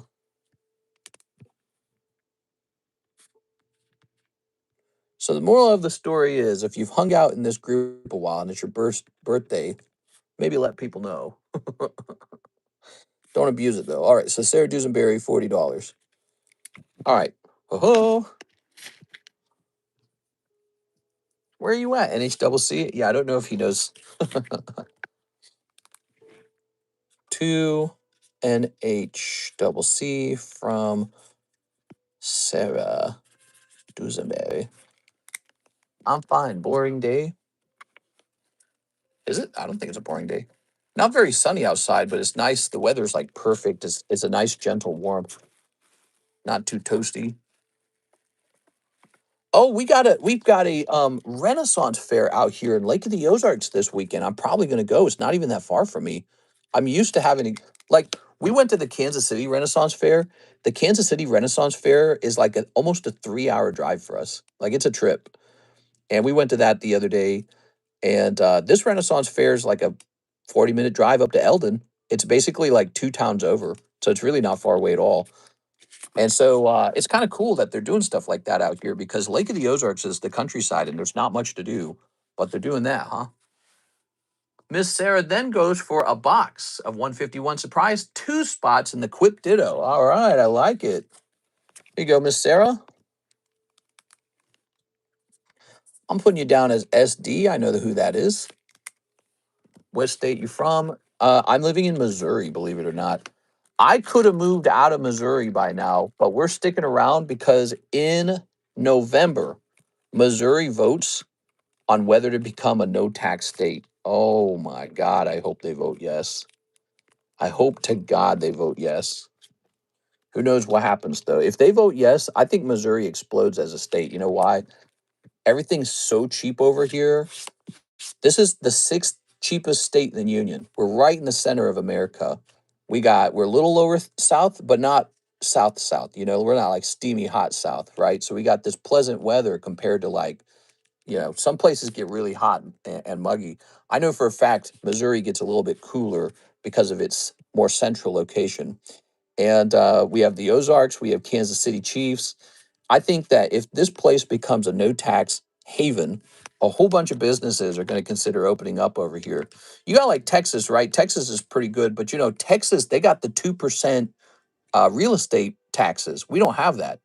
Florida's really nice. They get hurricanes though, which it's not that big of a deal if you don't live on the coast. You know, like if you're in the middle of Florida, it's not as bad. But we don't get the hurricane issue as much. Tennessee's probably the closest comparison to us. Tennessee's very similar. They got no taxes over there as well. I will say this though, Tennessee they have no casinos either, so they don't like to have fun. I guess I don't know what that is. When I heard about that, I'm like Tennessee's out. No casinos, no Tennessee for me. I don't know what that is. Like, what is that? It's like over conservatism or something. It's too much. And so Missouri is going to be a similar state to Tennessee, but with no taxes, and maybe not quite as restrictive on gaming. But let's see. So we're waiting to find out. That's this November, and I'm very scared because I have very poor faith in Missourians to vote for no taxes because they're dumb as hell. All right, 2 spots in Quip Studio, 3 ascended heroes. You got it. All right, I have no faith. I don't know what Missourians are all about. The Missouri Democrats are working very hard to say no, no, no, no, no. We need lots of taxes, taxes, taxes, taxes. How's the government going to buy you stuff if there's no taxes? So the Missouri Democrats are working overtime to tell people to vote against it, and it's got me scared, man, because it's a big deal. I'm leaving this state if we're not a no tax state. I'm out of here. I'm going to like probably Nevada. Nevada. That's my probably top choice right now. Probably heading off to Reno. I'm not even 100% on that because I need to visit Reno first to see what it's like. We could still do Tennessee, but Tennessee's no casino things really got me sort of like I don't know. I like casinos. I like Pokemon cards, which are like a casino, and there's no going back from that. That's just is how it is. It always will be that way. We are. It's so expensive here in Massachusetts. Why Reno, Law? Reno, they got cold weather, they got hot weather, they got mountains, they got the lake, Lake Tahoe, they got skiing. They do have some casinos. They got no taxes. They're not overly developed. There's a bit of nature left. Downside to Reno, kind of expensive. That's the downside. Kind of expensive. It costs quite a bit more than Missouri. So Reno's on the list. But if Missouri does not become a no tax state, I'm going to take my millions and millions of dollars of Pokemon cards across state lines into a state that doesn't punish me for being successful. Another Mega Emboar? How many of these are we going to pull? We should have been pulling Mega Gengar over and over and over again. We just pulled our third Mega Emboar SIR. We're cursed. Oh my god. Actually, it's not a bad thing to pull 3 of those because we're getting a good SIR rate then. Yeah, so Reno's up there. I do like Tennessee a lot. It just depends. Maybe I will hire like a lawyer to give me legal advice on whether to consider Tennessee, considering we host breaks. Because I know one thing, Missouri doesn't care about my breaks. I'm actually really confident in that because I've talked to the actual Attorney General's office about it before. So the Attorney General's office does not care that we do Pokemon card breaks. If we go to Reno, they're like the gambling state. I'm pretty sure they don't care we do breaks. They're not going to care. If we go to Tennessee, they might care. They might be on a crusade against, like games of chance or RNG or whatever you want to call it, loot boxes, mystery boxes. So that's my big concern with them. Well, Sarah, you've got the Mega Embor. Let's grab your bag. Where are we hiding Sarah Daddy's bag lately? Aha, you've got a new box, it looks like. Ta-da! All right. Ooh. SIR out of 3 packs ain't a bad round. That's right. You did good. You did good, kid. Okay. Lovely. So, 1 box, 151 surprise. Let's get that box of 151 surprise. All right. This is a big Sarah order. Boop. I do like Florida a little bit. I am scared of Florida's heat And I'm scared of Las Vegas's heat as well. Las Vegas gets real hot, 120 degrees for like 3 months. Pretty spicy. Roasted peppers, spicy. They are. All right.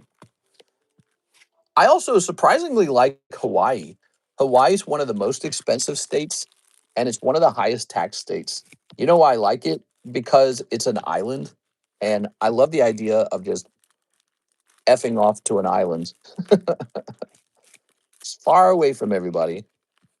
You know, we'll move the encapsulator out there, and we'll have John get back to encapsulating.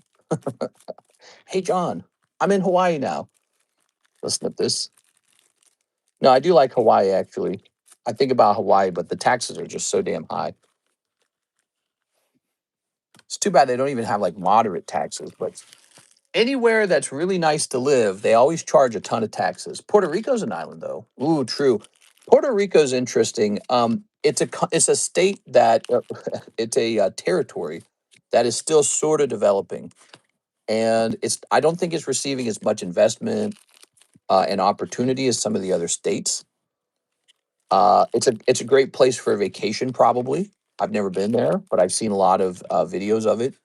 And what you have going on in Puerto Rico is very wealthy individuals move there to avoid federal taxation.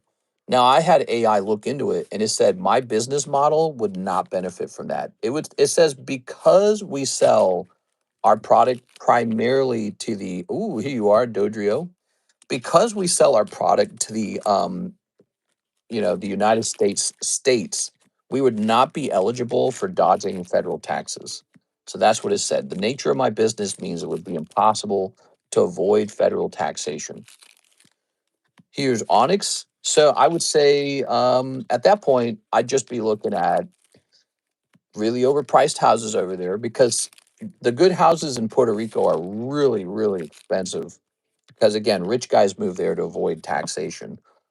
And there you have it. So I don't know about that one. It's an interesting idea. I think it's a place I'd like to visit to see what I think of it more. But I've been watching a lot of video. I watched a lot of videos on Puerto Rico. It is. I think my biggest concern is the lack of development over there. It's actually less developed than where I'm living right now. This is more developed than Puerto Rico. Let's see. How's the healing going? It's 6. They let 16-year-olds in casinos. I'm in Vegas and missing winter was nice, but this summer will be hot. Yeah, you guys don't really have a true winter. You have like 4 months of nice cool weather where it's not terribly hot. But then you guys go into 4 months of terrifyingly hot weather. And I don't know how I feel about that. I don't know how I feel about that. Some people just stay indoors all summer long, I hear. Yeah, I don't know. I guess I could sort of do that. I'm Here's another hard part. I don't know how my in-laws would do in that weather because I'm almost certain that Karis would like to have me have them move out there if we do that move, so that she can be close enough to them to take care of them because they need help. Here's Miss Sarah. All right, Sarah. So buying them a house in Las Vegas could be tough, and then them living in the extreme heat could actually be a little dangerous for them. And healthcare is very important as well. In Missouri, there's a lot of decent, affordable healthcare. Again, Missouri, a very cheap state. We bought them a house for like $65,000, I believe, and I think it's worth like 120 now. But yeah, we managed to buy them a home when they were in a lot of financial trouble. We managed to buy them a home with our own money. It was 65K. They don't allow 16-year-olds. Just go out only in the morning. Yeah, exactly. Ugh, I want to visit the Netherlands. Yeah, I want to go to the Netherlands.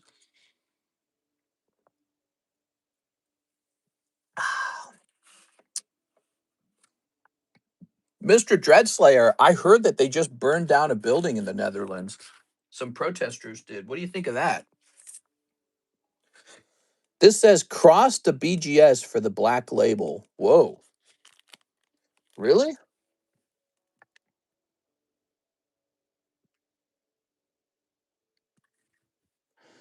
Nah. But you know what we are going to do? We are going to cross this to CGC for the upgraded pristine label. So this is going to go off and get the CGC pristine new label. How beautiful is that, guys? It's got the cosmic foil in the back. So good. Oh my God, that's good.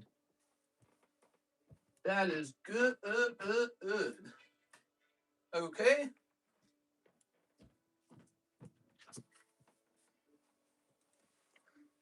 Come to Austin, mister. They just cracked 1.5 million.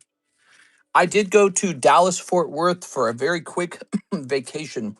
We quickly drove there and drove back over 2 days. And, you know, I didn't love it. I thought it was extremely hot. Would it be interesting if I cracked this out of here? And no, I was going to say, what if we hosted like a ungraded card break on it? So I'm going to cross this one to CGC and see how they treat it. This got an 8 with PSA. It's got a gray dot on the front. They gave it an 8, though. That's really rough. Did you open my XY packs yet? Just curious. You ordered XY packs? Let me look into that. That's really expensive. Alex Silva's waiting for Alex Silva's turn for Yu-Gi-Oh! Rarity V. Let me get this. That's an expensive order. So let me get this done real fast. This I don't want you sitting there waiting for your expensive XY packs. That ditto drawing is nice, says Mr. A. Perez. It's an art break right now. Part of the deal is it will be encapsulated too. Okay, so if you pull the card, you'll also receive the encapsulation. It's $25 to take a shot at it. We are. All right. $25, Mr. Arturo. That's like going out to eat one time. Flip that around. Here's heavy polymerization. You could take a shot at the ditto and just have ramen noodles tonight. I eat ramen noodles like crazy. You know what I've been eating? I've been eating these they're pho noodles. And I think I get them from Walmart, the Walmart app. They like get delivered to me, and they're pretty good. They taste decent. I like the noodle itself. It's like a rice noodle, and it's not too like goopy. It's got a nice ooh, look at this. It's got a nice what's the word I'm looking for? Like chew basically. Like enough toughness that it doesn't fall apart. The fun noodles have this wonderful smell, like an aromatic smell to them, like almost like an herbal tea. And then they've got the typical like chicken stock or beef stock, so they use some kind of bouillon powder. It's pretty good.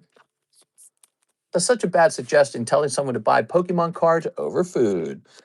Well, I mean, it's not the worst because it's like, okay, let's say you get $25 a Pizza Hut 6. Let's talk about it. Let's really get into it. Okay, you buy Pizza Hut, you eat it, and then it turns into the brown stuff in your toilet for 25 bucks. It was high in cholesterol, probably full of PFAS chemicals, probably full of preservatives, probably too much salt. The meat's probably cured with nitrites, which are known to cause colon cancer.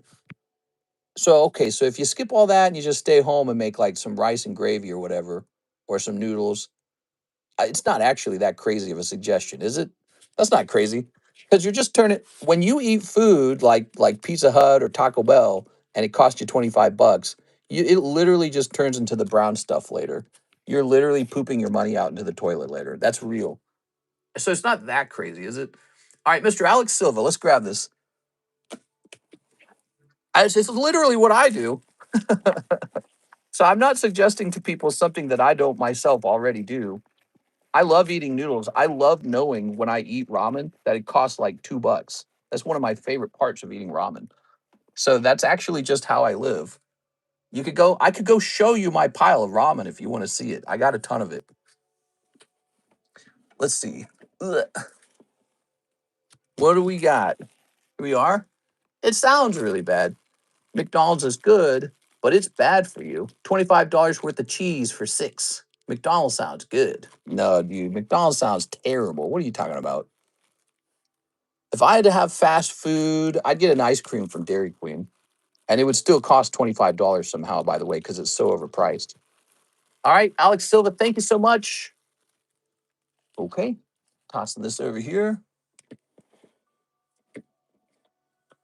6, there's some context to it too, right? So you have to know the context. Mr. A. Perez and I are both losing a little bit of weight. We're trying to lose some weight. So in that context, one of the worst things you can do is go out to eat at a fast food company. So that's the context to it, if you didn't know that. All right, let's see. Next up, we got. So it's not your turn quite yet, Lewis. We got Luciano, Chris, and then Lewis. So that's the queue right now in order from oldest in the website. So Luciano's back. He wants two of the OP10s Japanese. All right, you ready? One of the OP5s, OP15s, I mean. Here you go. Now, Luciano, we're just opening these, right? One of the Japanese OP13s. And an other shuffle. You got it, man. You made it sound extremely bad. I didn't feel like it sounded extremely bad. I thought it sounded extremely reasonable. You are. Let's go. 1, 2, 3. Did you guys think it was what'd you guys think of it when I said it? I didn't think it was that crazy to say. I've said it many times before. Same with like drinking alcohol. If you're gonna go drink alcohol, you could skip that and go open some Pokemon cards, or you could buy stocks, you could buy Bitcoin, you could pay off your vehicle, you could put it into a rainy day fund. You are. You gotta think of the context. This 6. Because I was speaking, we're opening this, right, Mr. Luciano? He says, yes, sir. All right, very good. I was talking to Mr. Arturo. One of the mistakes I make in life is when I'm eating too much. And so that's been a challenge for me. And so one of the ways that I work on trying not to eat too much is I go, okay, if you eat less, you can actually literally go buy more carbs. So that is one of the ways that I reason with myself. And I don't think it's unreasonable. I actually think it makes a lot of sense. All right, 4 packs. Very good. 4 hollows. No super snipe, but maybe the next time. Okay. Hey, Perez, make sure to buy the new dirty soda. How do they make it dirty? They someone spits in the cup. I'm just kidding. A goth girl spits in the cup. Here goes. Subway's mid. Did you do my second order? Mark Kaplan. Mark Kaplan. Looks like you're still in the queue, actually. I see it now. Hold on. Luciano Ferrell. I thought that was the order that we had done. So it was a good question, Mr. Mark. There goes. Are you working out? A little bit, yeah. A little bit. Nothing crazy. Some squats. Definitely walking is my primary workout. Karis and I were going to go out today. We went out yesterday. I wouldn't call that like lifting weights, but it's like cardio. Trying to get those 10,000 steps. We usually get about 3,000 outside. Luciano. I'm thinking about buying a nice treadmill. We got a stinky treadmill that I don't use anymore, but it's like really worn out. It's a terrible, terrible, terrible treadmill. It was like $75 off of Amazon. We bought it like 5 years ago. So it makes a lot of noise. It just seems like it's getting ready to break. Is let's see. They put meat on there. Are you crazy? Oh my gosh, you have no taste. We have Subway here, Dread. It's so bad you can get it with food stamps. Alcohol soda. Thank you, Mr. Luciano. I appreciate it. Here's Mark Kaplan. He said he had 2 orders. 4 of the boys upper deck. Oh my gosh, I didn't realize you had sent this. Sorry about this, Mark. Here it is. All right, nothing but heat from these new The Boys packs. Subway bread tastes like cardboard. Yeah, I'd say that's my biggest gripe with Subway. I'm a bigger fan of Jimmy John's just because of their whatever French white bread baguette crap that stuff is. Let me put this here. What are they? What kind of bread is that at Jimmy John's? I love the flavor of it. It has like a slightly sour flavor to it almost. You guys have a bad Subway. That could be it, yeah. Oh, wow. That's his girlfriend right at the start. Here's Homelander and Stormfront. Eagle the Archer. Wow, that's an old one. Ooh, wow. That's a numbered card over there. This red card is not numbered, though. So, here we have Are You Thirsty? This was a really crazy scene. We are. All right. Homelander needs an escape. Doppelganger waits for him at the woodsy cabin. The shapeshifter soup appears as the late Madeline Stillwell with a nice big glass of milk. Oh, man. That's crazy stuff, man. Here's, oh, Huey.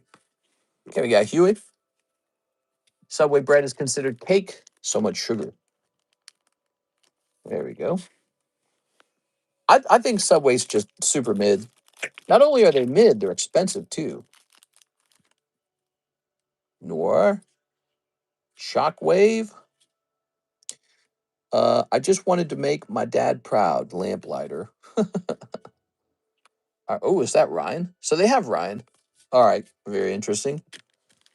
Ryan was an early character. You know, they didn't do much with him, did they? Do you think Ryan will be in the last episode? Emperor Homelander? I think you mean God. God Homelander. That's what you really mean. Oh, another numbered card. Okay. Whoa, these cards look so weird because it's old Starlight before she had all the facial surgery. She looks so different now. Okay. Mister, you do not know much about mine. It's, trust me, it's good. We are. You got the special Subway, huh? Subway's bread. You gotta try Starlight. Oh no, boo, Starlighters. Yeah, those Starlighters, those seditious Starlighters. In loving memory of Lucy. All right, so this would be just a common pack. Cool. There you go. Mark Kaplan picking up 2 numbered cards out of there. Starlight Sage and Ryan, big letdowns. Well, they haven't really done much with the characters, actually. It's one of the things Karis and I talk about when we talk about the show is how are they going to cram everything into the last episode? Because it feels like they've had all this time to do stuff, and it doesn't feel like enough has been done somehow. You know, it feels like there's so many stories to finish that feel unfinished, so many storylines. So I guess they're going to cram it all into one episode now. There we are. It's, you know, it's going to be like that TV show Ozark. One big event's going to occur and then it's going to end like it's any other day. That's what's going to happen. They're going to have like an Ozark ending where it feels like there's supposed to be another season, but there's not going to be another one. Wouldn't that be cool if that show came back? Ozark? They're not bringing that back though. It's been too long. All right. Next up, Chris Gonzalez, who needs 3 of the Pokey Shuffles. Chris Gonzalez. You ready, Chris? By the way, Pokemon is gambling. We like to call it an RNG surprise mechanic. 1, 2, 3. 1, 2, 3. There it goes. Normie ending, normie ending, normie ending. 3 cold ones. Chris Gonzalez. Dude, I want to talk about it so bad, Mike Side, but I don't want to. I don't want to do the spoilers, so I don't want to be that guy. God, I have so much to say too. It's almost unfair, isn't it? It's basically unfair. I should be allowed to talk about it. Period. Ooh, this feels underpriced at 150. I'll leave it up for 150. And this guy, huh, for 200. Oh yeah, we had just taken that guy off the table. Lovely cards there. Finally, Louis Sutton, he's ready. He wants 3 of the Fates Collide. All right. Fates Collide selling out. I am actually running lower on the Fates Collide, believe it or not. They are. So you got 3 Fates Collide. Lovely. But by, I don't mind spoilers. I feel like I've seen the series through the memes. Wait, you haven't watched it?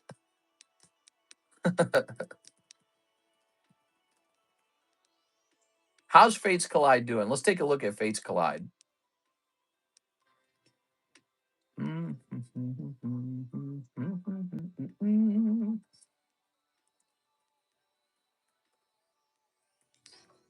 Oops, hold on. I want to see how this set's doing.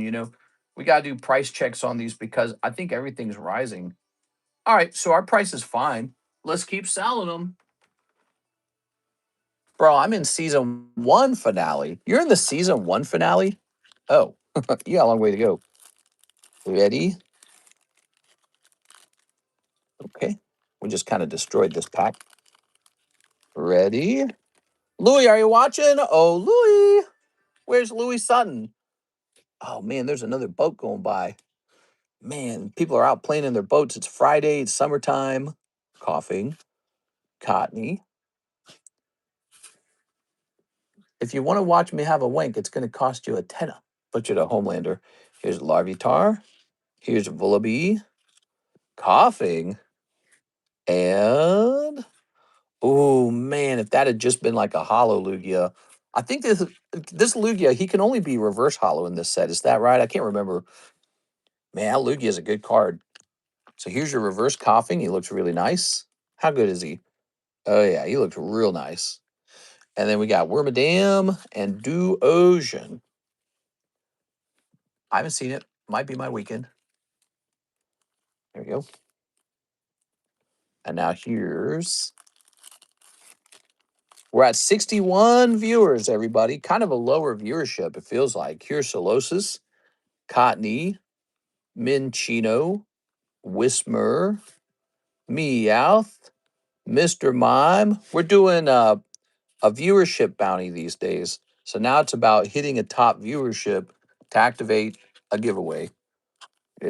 We got to hit 81 viewers concurrent to activate the giveaway. Still time to do that, by the way. So we're not done with the stream yet. We're only 100 minutes in. Here's Mr. Mime. And last but not least, what do we got? Ooh. We got Minchino, Coughing, Vullaby, Solosis, Cottony, Pokemon Fan Club, but there's something behind it. Oh, yes, Deancey. All right, 3 packs, 1 EX. That's not bad. How's it look? It doesn't look too bad either. Nice clean corners on it, at least. Okay. I have a dicks on my ass. What? Here's Pokemon Fan Club. Master Ball Gengar for 151 is almost $500 raw. WTF? Who remembers when I made a video talking about how that's going to be a top investment? I think I own like 3 of them. I should have bought like 5. I think I sold one to you guys. It was a break and it just wouldn't go off. Nobody wanted it. You were like, I don't want it. But I was thinking about the future. I was like, this is going to do well. This is going to be a big pack. Oh, I don't want it. He's making us take home a Gengar. Ugh, yuck. NHCC says, I want it. You got the Master Ball Gengar? Damn, dude, that's a good one. So that card's gone way up in value over time. I was saying it would. It's not in English, so you have to buy it in Japanese. And it's a very good looking Gengar. The drawing's great, right? Like he's not a Gengar VMAX. He's not a Gengar. He's not a Mega Gengar. He's actually just Gengar. And the Master Balls are cool as hell. And people are going to prefer the Japanese ones to Korean and Chinese, although those are good in their own ways. Like the Chinese Master Ball card is a very different artwork, basically. And so I knew that it was going to be the Japanese artwork's going to do the best because it's not going to be beaten by Korean. All right, that was all for you, Louis Sutton. Let's go grab your bag. I like your DNC. And there's your bag. I can see it from the top of it. That's so cool. We need to start doing this all the time. Names on the top of the bags. New Drake albums were trash. Hey Drake, I hear you like I'm young. Let's see. We're throwing these out. Boop, boop. Trash. Good. For those of you who missed it, the latest Team Rocket pack break has gone off. We pulled a Dark War Turtle, a Dark Flareon, and a Dark Dragonite. Huge cards that are so valuable, they're easily worth more than the value of the pack if they grade well. Now we have another round of Team Rocket. It's also a long crimp pack. We like the long crimp packs because, I think they're harder to weigh, basically. And then we got this Ancient Origins running. Ancient Origins already has a few people in it because it's not brand new. It's got 3 people in it, so 7 spots to go. It's also cheaper than Team Rocket. Gives you a chance for a lot of cards, including a big Rayquaza card. Check earlier on stream, you got birthday gifts. Oh, yeah, you got a free spot in here from Sarah, and you got $10 from Joseph Smith. So you got some, he's right, you got some gifts. I'll leave this JC shipping out.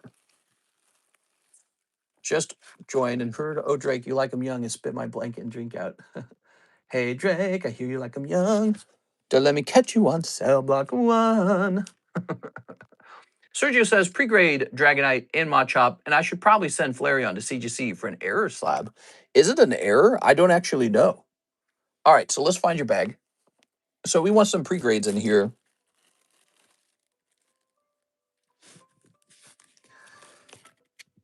Okay, very good. They are not like us. They are not like us. Here's, I'm just singing some songs here. That's White Dot. That's White Dot. I'm predicting a 9 or worse. So it does have like a little whiting right there. I don't know what that's all about. That could be an error card. Set that one to say 9 on it. So here's the challenge, of course. Once you pull good cards, you also have to try and get a 10 on them. You ready?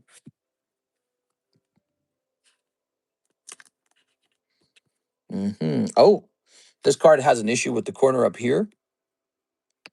That card's going to probably rank in a 6. We saw another card that was kind of like that. Here's Dark Dragonite. You ready? He's actually really solid.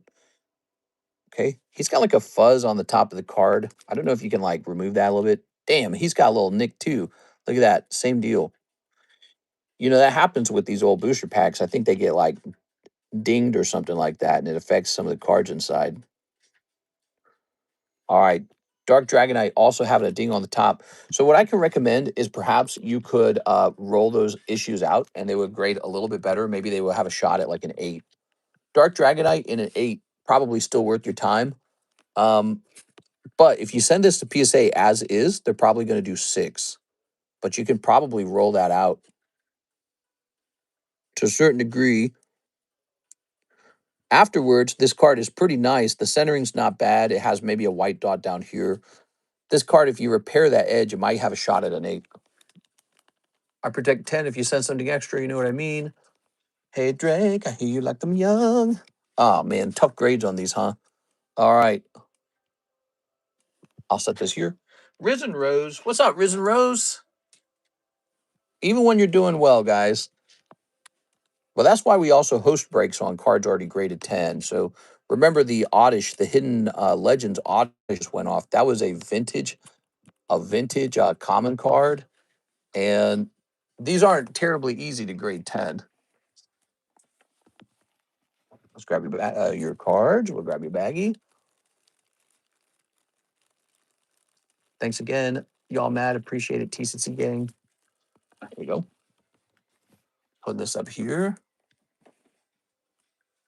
All right. We've completed the pre-grade. What's next? We have an order from Arturo Perez. Can I get 3 Ancient Roars and 3 junk packs? You got it. All right. So the junk packs are very popular. They're selling through right now. 1, 2, and 3. Put this one in the back like this now. Whoa. We sold a ton of junk packs, actually. And 3 Ancient Roars. Here they are.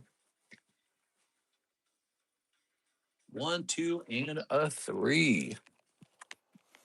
There they are. They are not like us. They are not like us. They are not like us. They are cold and magnetron and cold. All right.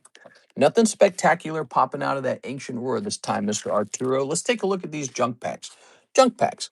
What is in the junk packs? Well, primarily junk. There's 15 cards. They could be anything. They're most likely junk. Occasionally, there's a nice little card in there, but you can almost for certain you can predict that there will be a. Oh, look at that full art Digimon. There you go. Look at you, man, hitting up the full art Digimons. These are kind of crazy because these came out of like booster packs that were like $70. This is Topps Chrome UFC. Armand and Amir, huh? I don't collect UFC. I don't want to grade them. I don't want to resell them. I don't care for them. So they're just in the junk packs now. Look at that. That's an actual full art Digimon. Okay. What's in this? Oh, it looks like it's getting ready to rain outside. Oh, man, there's somebody outside on a Sea-Doo right now. Oh, man, people are having fun without me. It makes me so sad. I don't want to buy a Sea-Doo because I don't know whether I'm staying here or not. I'm not going to know till November. So this is our last. If Missouri votes on no tax state status, we're going to celebrate and buy a Sea-Doo, and we're staying here. We're probably going to buy a house in the city. So I have a house in the Lake of the Ozarks and a house in the city, probably Kansas City. I don't know, maybe a little house in Kansas City. Here's Raban, Marauder, Eradicate. I don't know if that's even necessary. It might be better actually just buy another house in Lake of the Ozarks and just rent it. Football guy, Stoutland. That's an English card. All right, there you have it. You can move the Sea-Doo to Tahoe. Yeah, actually, that's a fair point. If you did buy a Sea-Doo, you could bring it with you to Tahoe. But I don't know. I'm not the kind of guy where I would use the Sea-Doo in Lake Tahoe after, like hauling it around behind a truck kind of situation. I'm not that kind of guy. I'd rather rent one. Arturo. All right, Mr. Arturo. So you got all these lovely cards. Yes, rent me it. Let's see. I don't want to buy a Sea-Doo and then say, oh my gosh, we're gonna move out of janky ass Missouri. You know what I mean? And now I gotta sell a Sea-Doo on top of that.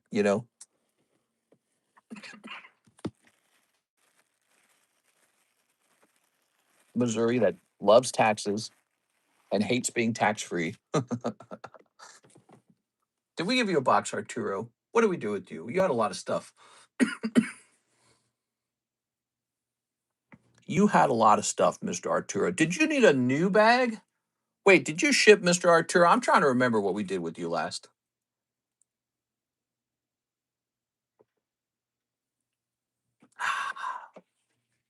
Get a lake house on Lake Tahoe. I can't do that. It's like millions and millions of dollars. I'm very much priced out over there. That's another reason to consider this place because you can still afford a lake house in Lake of the Ozarks. We don't have like a major airport yet even. So by the time and actually the new mayor says he wants to focus on that. So we just got a new mayor and his big focus is expanding the airport. So right now we have a small, private jet airport. That's all we got. And he wants to turn it into a commercial airport, which will allow flights directly into Lake of the Ozarks.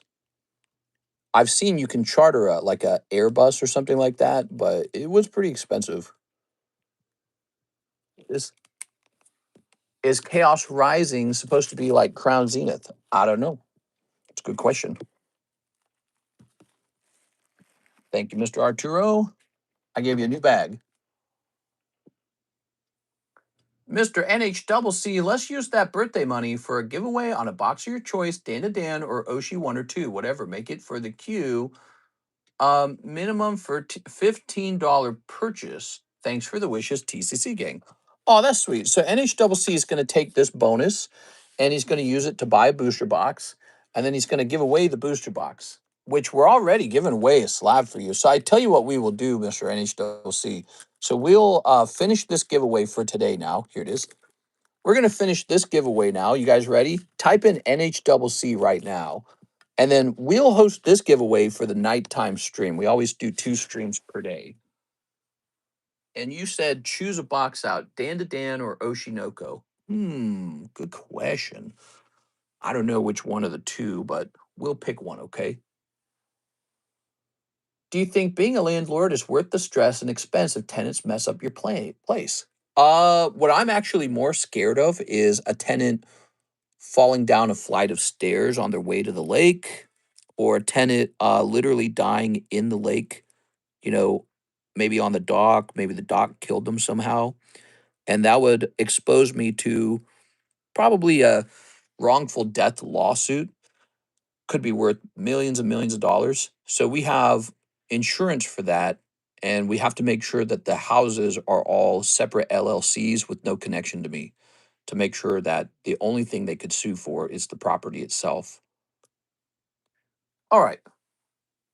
So, yeah, I'm afraid of lawsuits on wrongful death because a lot of you guys probably don't know this, but a lot of people die in Lake of the Ozarks. It's always some kind of accident or injury. People just get kind of reckless in the water. You got to wear your. It's always somebody drinking and driving, or they're drunk off their ass and they don't wear like a proper what do they call those life jacket? What do they call those? Lifesaver? Why can't I remember the name of it? The little flotation device. You're always supposed to wear one. It's funny because we have them all over the place out here, and my brain's blanking on the name of it. It's life jacket, right? No, it's not called a life jacket. It's called a life vest. It is Risen Rose. Probably my brain is going bad over time, right? Here's number 5. Just a little bit of the dementia. Alex PSX. Number 6. Yeah, you gotta wear a life vest out here. And people don't want to do that. They want to be cool. They want to do like a backflip into the water with no life vest on. It's like, well, yeah, hit your head on the dock as you're flipping, and then you're going to drown in the water. And then somehow they'll blame that on you because that's how this country works. Everyone wants to sue everyone. Hey, I don't have as much money as you. I'm going to sue. Here goes. Ready? Boom. Landing on 2 for Mr. Rip and Flip. This is NHCC's birthday gift from him to you because it's his birthday.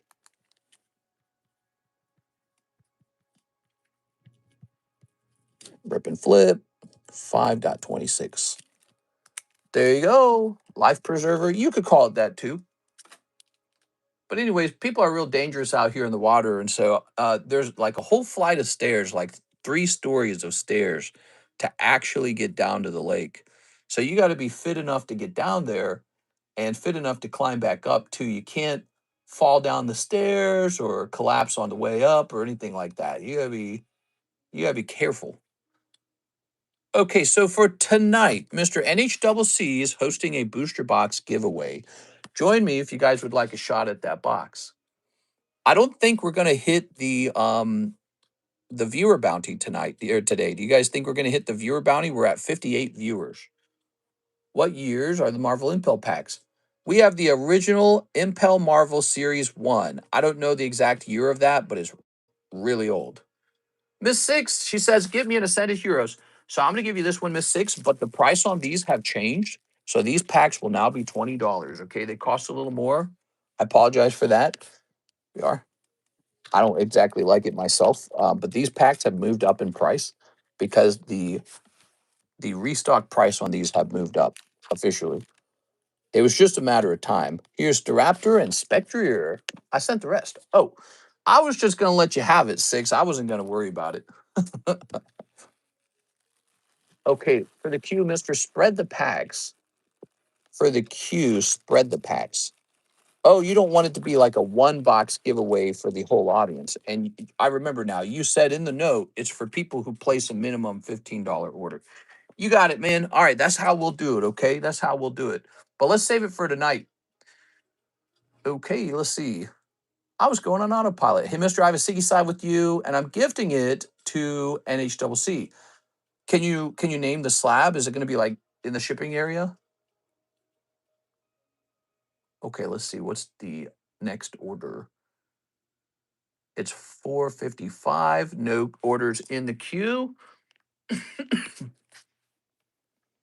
This says crossgrade. It got a 9. But why did it get a 9?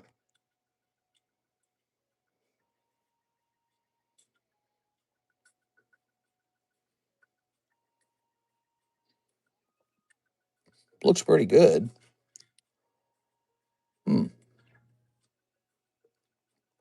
Lucky for us, there's no grading report. Top to bottom centering, maybe? Probably top to bottom centering is a little off. I think we're going to cross it to CGC.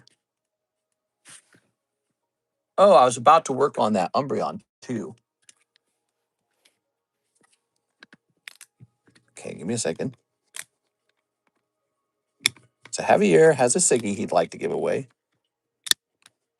to Mr. NHCC for his birthday.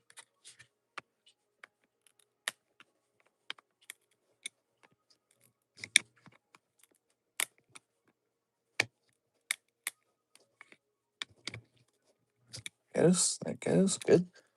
It's in my Discord Slab channel. Nice. Could you just let me know which one it is real fast? Here's this. Here's this. All right. I got to have some record of you saying what it is, you know? I don't want to grab the wrong card and give it away.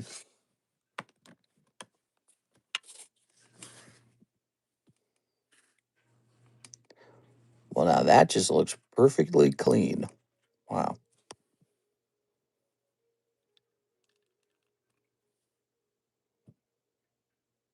Oh, yeah, that's real clean.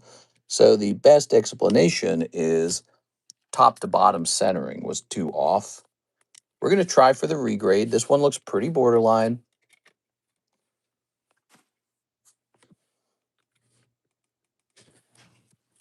We're going to be sending this off probably to CGC. Do you think first edition non-hollows have a chance to go up in value? First edition non-hollows? Yeah. I think they already have gone up in value. We're going over to regrades. Let's see. Was PSA 9 going to CGC? Probably top, bottom, centering issue. All right. Bill Lee is back. Grabbing this. I was in the hole. Hey, what's up, man? Are you saying you're Bill Lee and you're back? And last time you were here, you went negative?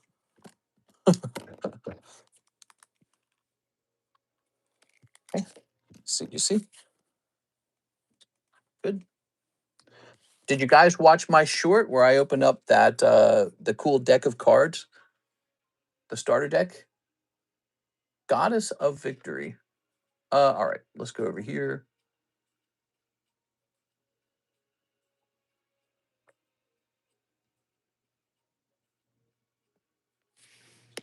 Let's see.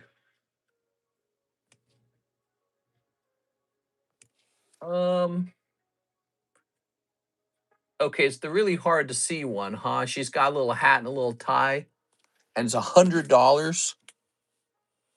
Let me make a remark on this to Miss Alexis.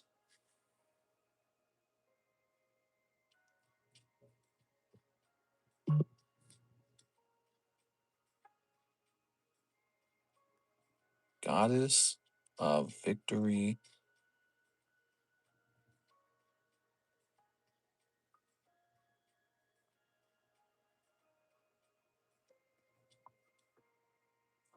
Mr. Free Metazoo to the moon. Yeah, how's Metazoo doing? We should host a gym break on a pack of Kickstarter Metazoo. That'd be interesting. I don't know if I'll tell this to Alexis. I might just retrieve it myself before we go live tonight. I think it'd be interesting to host a break on it. Who here wishes we opened way more Metazoo? Me. Whoa, I didn't realize there were so many Metazoo fans in here. Here's a Metazoo Kickstarter pack. Remember Metazoo, everybody? How much is Metazoo going for? Probably in the extended menu, right? Metazoo Kickstarter pack is $40. Let's host a quick little break on this. I got locked down for 30 days. You got locked down? How'd you get locked down? Did you have the Hente virus? There you go. You calling no more orders? What time is it? 5? No, we got like at least 50 minutes left, I would say. I mean, we could end early, but let's get that 3-hour stream done. So this is a funny blast from the past. It's MetaZoo first edition Kickstarter. And the best pull in here is that Mothman, which if it grades 10, I think sells for about $800. What is this music? This is C418. Okay, what do we got next? Here we have an order from Tyler Ferbert. He says for 1 junk pack. He likes the junk packs, man. The junk and the trunk packs. Sent on the website. So here's some of these. Some of these. Here's Archangel, Hildebrand, Doug Trio. You got some football cards. That's kind of good. That's actually a holographic yellow border Pokemon card from 2022. Huh, weird. Wonder where I even got that from to put that into the pack. There you go. Okay. You never know. Those might be worth like $1. Those little holographics from 2022. That's vintage MetaZoo, guys. Who's going to miss out on vintage MetaZoo? Not me. You'd have to be nuts to miss out on that. Tyler Ferber, you got a fat bag full of junk packs. Junk packs sell surprisingly fast. We should do like the mega junk pack and have it be like 5 times 15. What would that be? 75 cards. And it'd be this big fat bag, all junk. And it costs $15. All right. What's next? Jimmy Therese. 1 Ditto break and a Chinese surprise. All right, this is it. The art break. Quips Ditto. It includes Cardconomist grading. They'll be encapsulated and handed an A for authentic. I know it's authentic. I was sitting next to her when she drew it. Here's 5. All right, 3 spots left there, okay? Ditto's almost done. It's $25. And a Chinese 151 surprise. The surprise is that there's no Pikachu Gengar in here. The Colbert Show is ending next week. Is it already time for that? Wow. Time flies, man. All right. Here's a holographic Chansey. Colbert used to be funny a long, long time ago. I used to watch his stuff. I think I read one of his books. He has a certain charm and charisma, but I think he was much harder to watch when he sort of became a political hardliner for one team, and then it's just much harder to watch him because it's like I don't feel like I'm listening to a comedian. I feel like I'm comedians are very often political, right? They are by nature. Comedians often get political, but he felt like a hardliner. He was just a propagandist ultimately. And it's like, I don't want to be propagandized to. I want to think, I want you to change my mind. I want you to like open my eyes to something I hadn't thought of before. Jimmy Therese, new bag. We just shipped you. Like I feel like Jon Stewart, he's pretty hardline for one side too, but he's better at it. Like he actually makes me laugh. I don't know if it's the level of the acting. I don't know if it's the depth of the writing. I don't know what does it, but he does a little bit of a better job than Stephen Colbert. I love Bill Maher, man. Bill Maher, he sounds like a straight up independent these days. He does not sound like a Democrat at all. And when I was younger, my level of respect for Bill Maher skyrocketed at some point because he was one of the earliest guys who introduced me to the ability to be skeptical, the ability to question what I'm told, the ability to fight back against ideas like, oh, this guy's holy, he speaks to God, that kind of stuff. He's very irreverent. And him and George Carlin, probably Richard Dawkins. Maybe he's not with us anymore. Mr. Hitchens. What's his name? Something Hitchens. Those guys were really powerful at helping you reach the ability to reason. And so a long time ago, Bill Maher skyrocketed up my list of people who I respect, right? And then he did get kind of stinky political for a while. I felt like he was very one-sided politically. He felt like I think he was like the cool thing to do to be on one side politically. But I got to say, I listen to him talk now. He's very old now, and he sounds once again like this person who's very good at listening to what he's being told, and he smashes it with the hammer if it sounds really stupid. He says, "No, this is dumb. You can't convince me of this." So this is why I always liked him. He was able to cut through the old ideas of our society of like, hey, no blasphemy. You got to be a Christian. You got to be this. You got to be that. He was able to kind of smash through that. And I feel like he's doing it again. And so I really like him. He's one of my favorites, Bill Maher. He's very stinky. He's like a cat almost. He's like a cat person almost, the way he comes off. But no, I like him for that. And I enjoy listening to him speak. I imagine he's losing a lot of followers right now, which is really impressive as well. Like to just sort of give up on the team that you're on. That's a big risk if you think about it, because I'm sure he has ratings and stuff like that he's got to contend with. So does Stephen Colbert. It is. All right. How do you feel about Kimmel? Jimmy Kimmel. Is that the guy who joked about Trump's wife being a widow recently? Boy, that was some bad timing. I know what I know what the joke was intended for. It was just kind of mean spirited, isn't it? It's funny because he doesn't like Trump, probably because Trump's a bully. He's like a mafia boss. Trump's a true bully. But it's funny because that style of language that Jimmy Kimmel himself is using is also in the style of full of hatred and anger. Even if he does it while he's smiling, even if he does it while he's laughing, to tell some lady like, "Oh, you probably hate this guy and can't wait for his guts to be dead." You don't know that about her. She hasn't publicly said that.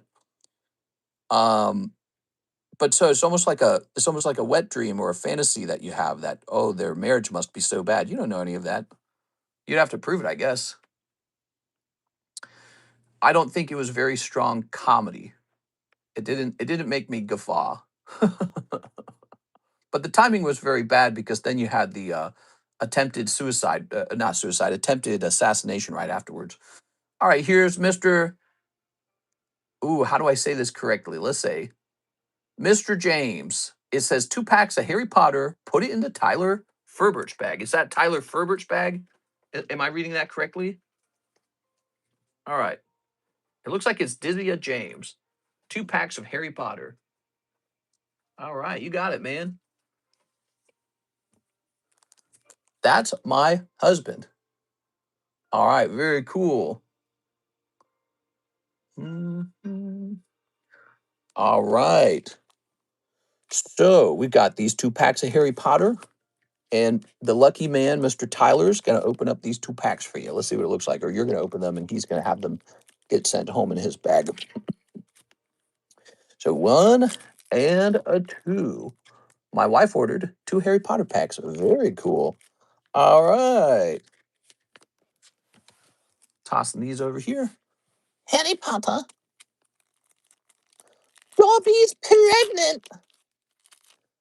There's my Dobby's pregnant sound effect. We got A Beginner's Guide to Transfiguration, Bludger in the Stands, Fantastic Beasts and Where to Find Them, Sloth Grip, Teacup to Rat, Sweating Potion.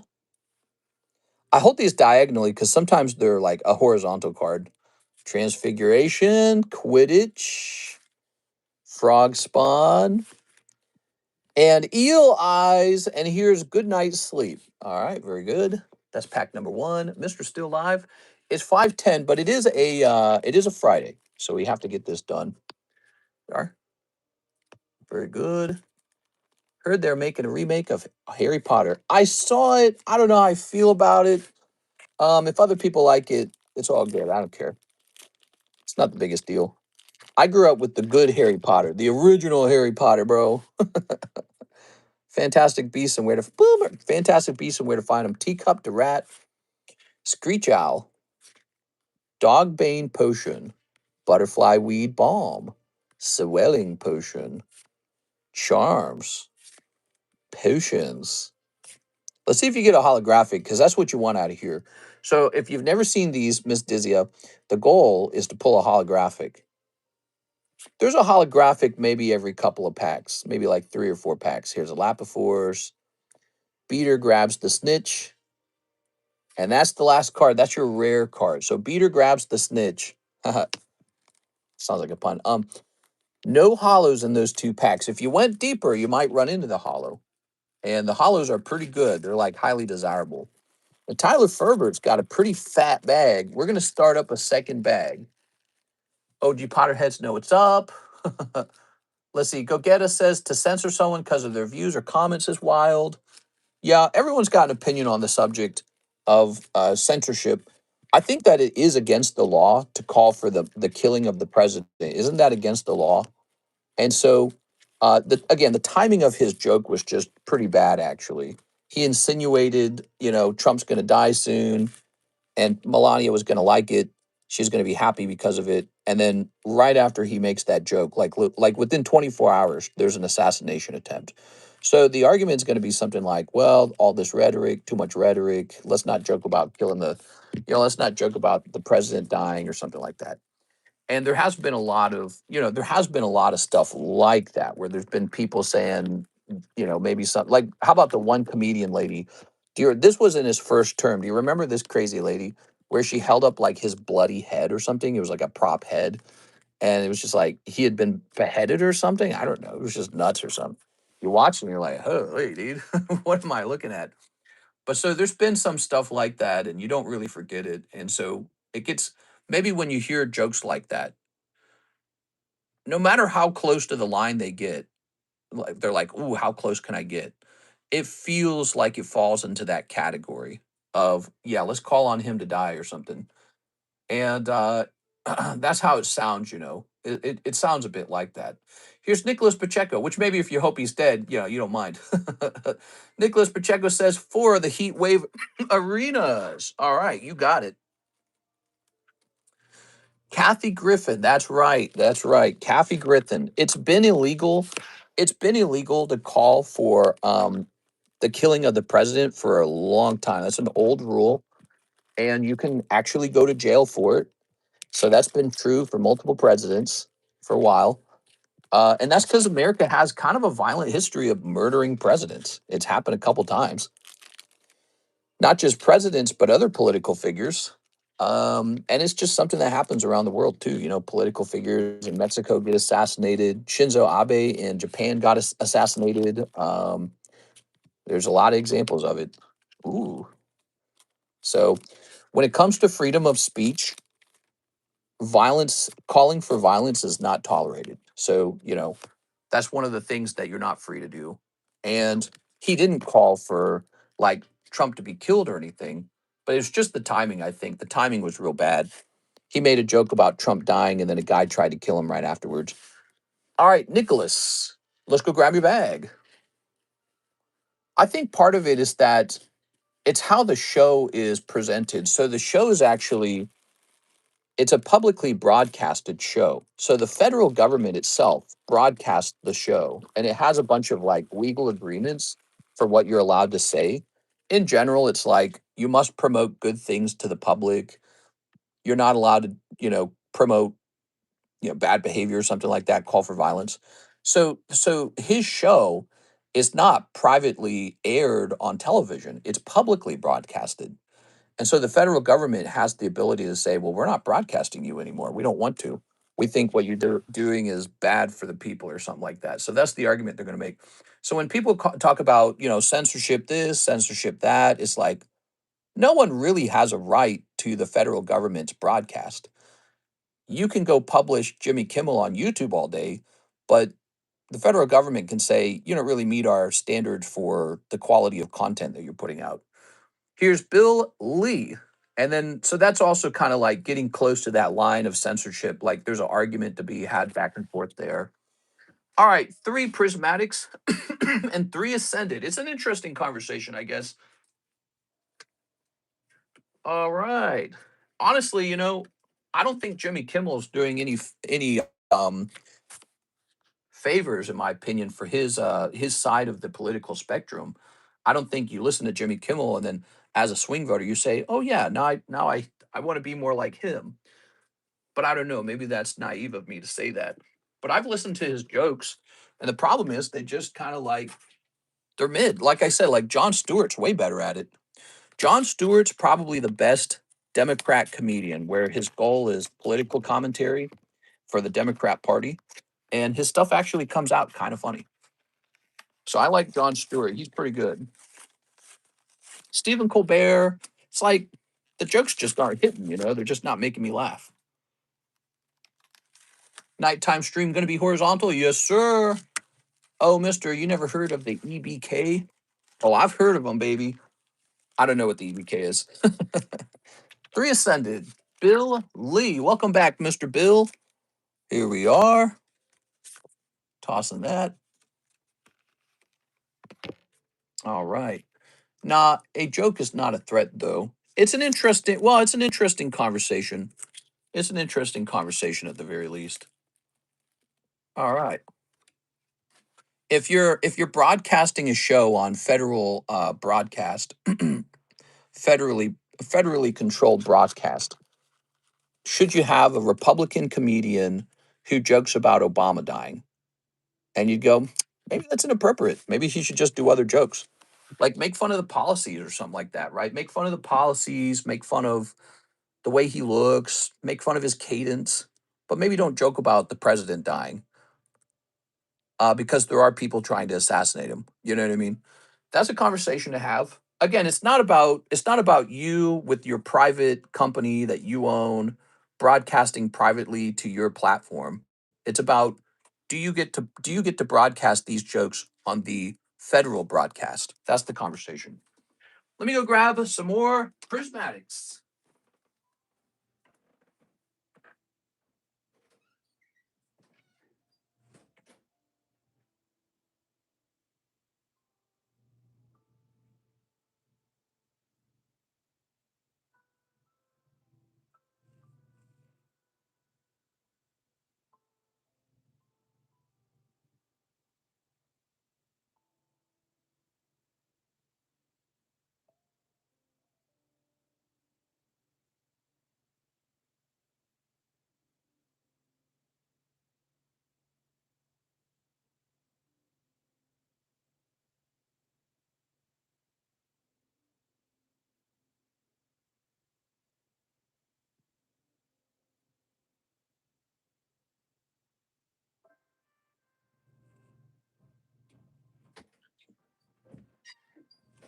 All right.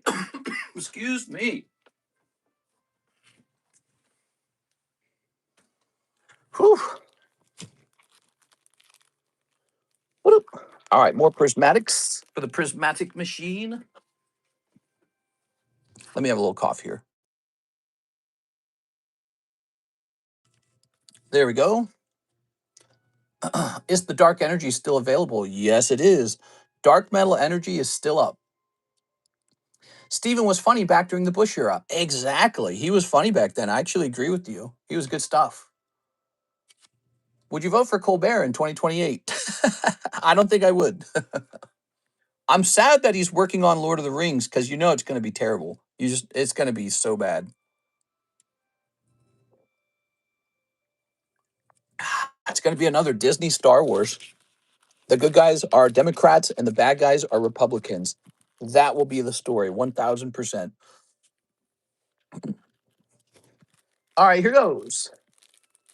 One day, Hollywood will one day go back to making the stories about good guys and bad guys, where the bad guys evil like Senator Palpatine, and the good guys are trying to stop him or survive. But as of today, all of our stories are based on liberals are good and conservatives are evil. And That's why Hollywood is dead. No one goes to the movie theaters. Even most TV shows are impossible to watch because it's just, you know, it's like going to church or something, I guess. Myrodon. That's why a lot of people are moving over to here, to YouTube. They want to talk on YouTube. They want to have a good time and enjoy entertainment that is not written from like a echo chamber or like from a, I don't know, almost like a different church. We got one Myrodon popping out of those Ascended Heroes. And here is the Prismatic, and it's about to hose you down. Ooh, a Jolteon. We are, ooh, look at that. And finally, Binding Moki. Ta-da! All right. Def to the left. Palpatine's a Republican, though. The Republic. And finally, we will have peace. Mr. Bill Lee, let's go grab your bag. Welcome back, Mr. Bill Lee. He was in the hole. You better not have been in the hole. That's not right, Bill. All right. What do we got? I like the video twice, doing my part. I'm doing my part. Oh, you joined the military? Okay, now you're allowed to vote. It is Disney ditched the new Star Wars movie. There's rumors that they're going to ditch them, but they have not officially ditched them. Is that right? What do you mean by ditch? Tell me what you mean by that. Maybe I'm misunderstanding. The Grand Republic. Okay, let's see. I think politics in America will really die down in its severity when the quality of living goes up for people. So I think, politicians really got to solve that. People got to be able to afford their basic things: housing, hospital, vehicle, vacations are, I'd say, if you can't have even one vacation, it's not good enough. Our grandparents had vacations. And after that, probably college education. So if they can't solve that, you're going to get extreme far leftists and you're going to get extreme far right. Both parties are looking for a stronger solution, whether it's centralized economics and authoritarianism, or maybe like, oh, blame the immigrants and kick everybody out who's not the right color or something like that. So, but you end up with these extreme politics, and what it really is it's a reaction to American decline. That's the truth.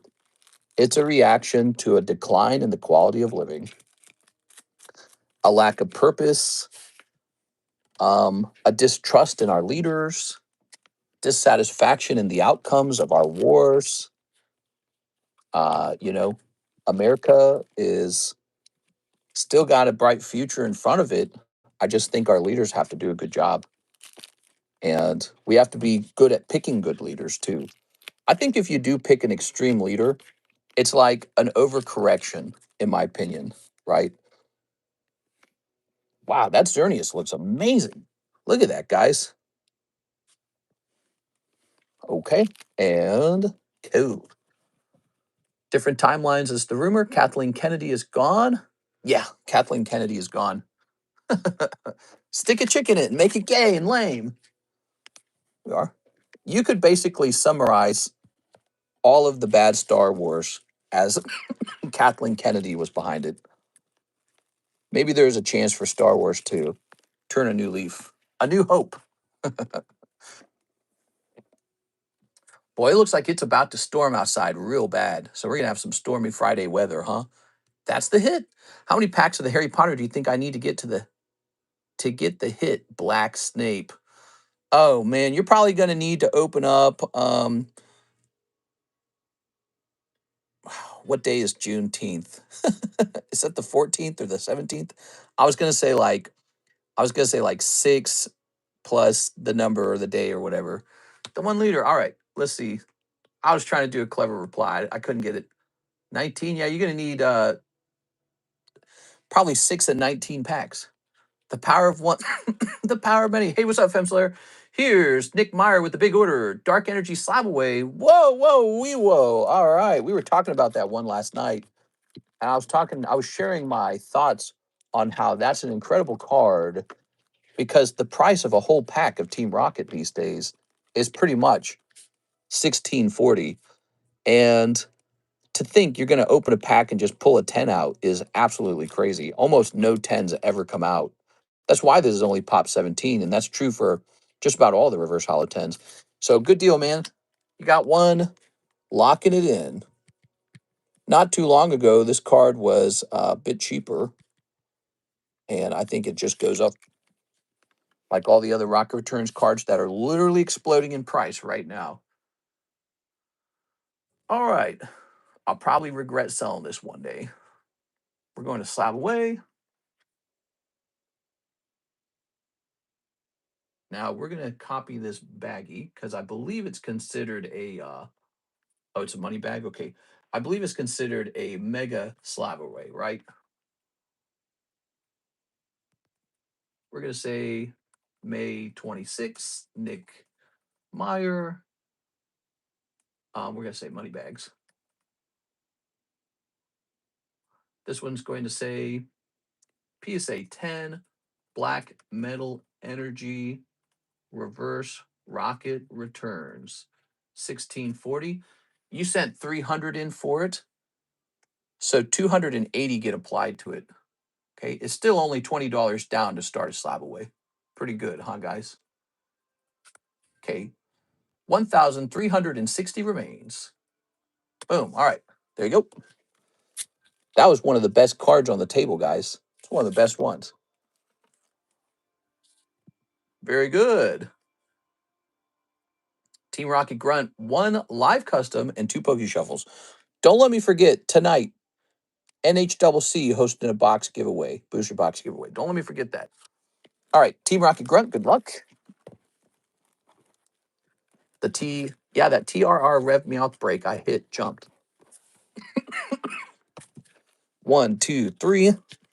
Man, I got a very dry throat and a very itchy cough. 1 cold live custom. Damn. Looks like we got some space to add a new card to the live customs, huh? Maybe one of these pricey 9s will go up there. You know what is close to going off? This cute little quip drawing. I'll tell her it's sold and have her encapsulate it. I taught her how to do the encapsulation. So she's able to encapsulate her own drawings now. 2 Pokey Shuffles. You got it. Just listen to Winds Wave's newest orchestral song. Actually, really good. I listened to that too. Although I have to say, I realized it really is just the regular Pokemon theme with some, slight changes to it. It does sound good though. But if you recall, back in the day with like Gold and Silver, and then with Ruby Sapphire, which was probably the peak of Pokemon. Ruby Sapphire was. Do you guys agree with that? Gen 3? They were out there making new songs, man. So I kind of wish Pokemon was all about that again. Here we are. The music in Sword and Shield was so bad. Sword and Shield music was so mid. I hated the gym music. Whether you're like da da da da da. Oh man, I hated that crap. I feel like video game music can take a video game from just being any other game to being this unforgettable experience. So the music is so important, and you need some musical genius. That was why games like Undertale and Minecraft did well. It wasn't because of just the gameplay, it was the music. Undertale and Minecraft. Without the music, Undertale is kind of just this game. Maybe some people would have played it, it would have gotten some ratings, blah, blah, blah. But the music elevates it to, I'm never going to forget this game. And so Pokemon did the same thing back when its earliest titles created all these great songs. Now we're in Wind and Waves. Let's hear some original Wind and Waves music. So I want to hear some original stuff, not just some like Wind and Wave remake music. The newest song has the characteristic of Wind and Waves. You didn't listen to Drake, Tammy? Yeah, what the hell, Tammy? Give us your review of the Drake album. We're waiting for your Drake album review. My wife liked the Sword and Shield battle music. She doesn't like games, but danced to that one. It had like this, I don't know how to describe it. It was like, I didn't like it. I hated it, actually. Anytime you were up against a gym leader or like a big significant battle and you were in the stadium. I hated that stadium music. It didn't feel like Pokemon to me. It felt like some kind of goofy Teletubbies kind of, I don't know, bummer stuff. Worse than Splatoon, and that's pretty low. All right, now what's next? David Moray's 2 Poke Shuffles, 1 Trump pack. All right, we do sell these very interesting Donald Trump packs, if you guys didn't know that. Where are they, actually? I might have ran out. No, we didn't run out. They're over here somewhere, right? So I might need a fresh box of them open. I thought they used to be in here. Okay, so we probably need a new box of them opened. Dude, I got too many of these little bags laying around. So what was in this box? There they are. I found them. They're just buried. They're buried under miles of little baggies. Okay. This is a Playboy Donald Trump pack. They're like $10. They give you a chance at Donald Trump. Vintage Donald Trump, like before he was famously a politician, or infamously, if you wish. 2 Poke Shuffles and a Merlin 1 pack. Oh, a little interesting order here. I see. Here's the Merlin 1s, totally gradable. There's a big Gengar in these Merlin 1s. He goes for a lot of money if you get one and he grades 10. 2 Poke Shuffles. Mr. Hating on Splatoon series that saved the Wii U and Switch. Tisk tisk. I never got the Trump. Most music is worse than Splatoon. You got 1, 2, 3, and 4. You got 1 Combuskin. Oop, here's an Alexis message. Let's see if she's here. Oh no, she's just responding to something. Never mind. Oh, nope, wait a second. She's still messaging. She here? Okay, she's almost here. She's coming in. She's gonna get the shipping. She's gonna get the shipping done, everybody. Now wait a second. Didn't he order 2? He ordered 2 Poke Shuffles. Hold on. 2 Poke Shuffles, not 1. So we only showed him Combuskin. Let's get the next one. You ready? Ah, it's the Rotom mower. All right. Still no luck. Sorry. Oops. So here we have Merlin, and here we have the Playboy. Can I still send an order? What time is it? 5:30? Yeah, I'd say you can send one order. Go ahead. Might be owning a piece of Disney World history soon from a business partner. World history? A whole new world. What's the official Disney song? Is there an official Disney song? Here's Bumblebee. Buzz, buzz, buzz, buzz, buzz, buzz, buzz, buzz. His name is B Drill because he drills for oil. It is. I drink your milkshake. I drink it up. Drainage. Let's look at this. I'm an oil man. All right. And this is my son, CJ. All right, what we got? When you wish upon a star. What was that sound? That's old Pinocchio, isn't it? All right, you ready? David Moray's. When you wish upon a star. Meow, meow, meow, meow, meow, meow, meow. A certain sign from a certain ride that was closed down recently. Oh, the racist mountain or something. What was that called? That was the Song of the South ride, right? And people don't like that one because it stereotypes. No, it doesn't stereotype. It maybe misrepresents um, Southern people. Alex says nope. Cool Playboy cards. That's right. No Trump in those packs though. All right, David Moray's rock and roll roller coaster mupper version. Meow meow meow meow meow meow.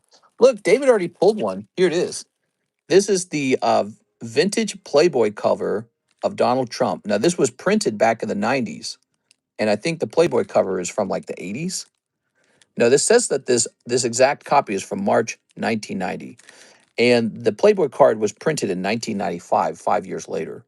Now we're in 2026, and this guy is president. Ah, very interesting. Okay. By the way, if you hate Donald Trump, you can also open these packs, pull one, and ask me to drill it. I'm totally down to drill it for you. If you drill it, we'll make a video out of it for fun. So I don't care who wants to open it. There we go.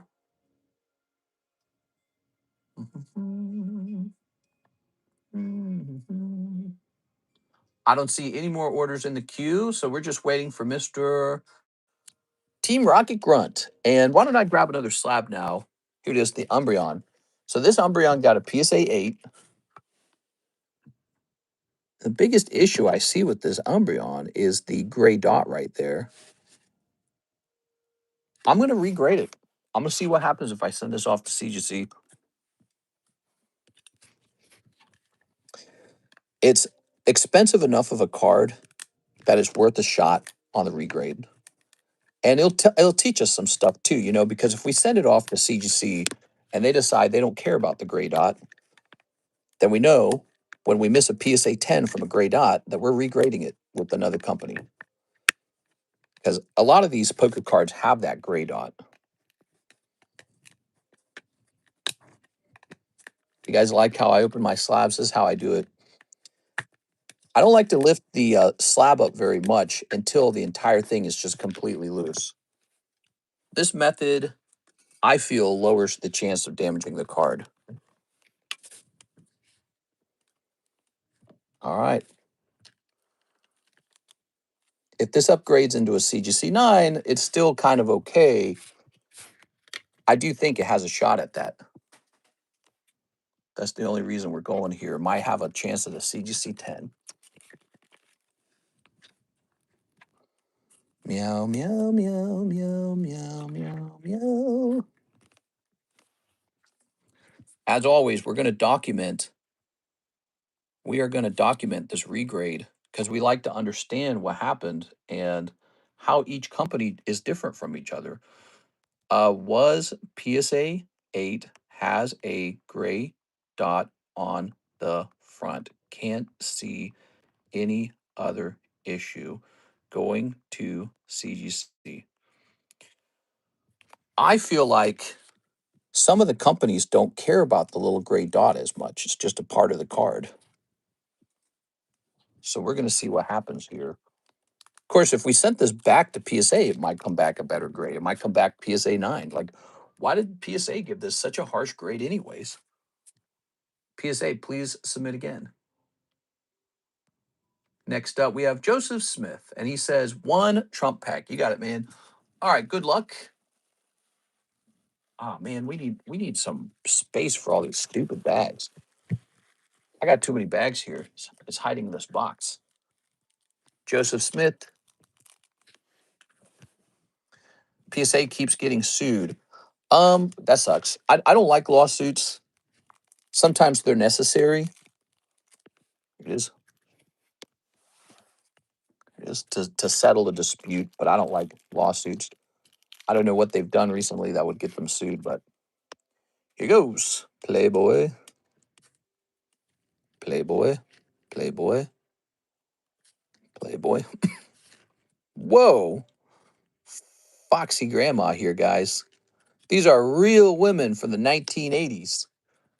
Nowadays, they're probably about 60, 65. So crazy how fast time moves, everybody. You know, back then they were probably looked down on for making like hot content for Playboy. These old ladies. And now life is over.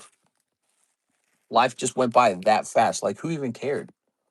Everyone was probably mad at them for a minute, and then it was just over. It's like, you don't get that long to live. Better not. There are things you can waste your time worrying about, I guess, is my point. Wow, that was a really nice Pikachu. What the hell was he doing in there? They're trashing their own brand. Who, PSA? PSA's going to hell in a handbasket. Did you guys like that title?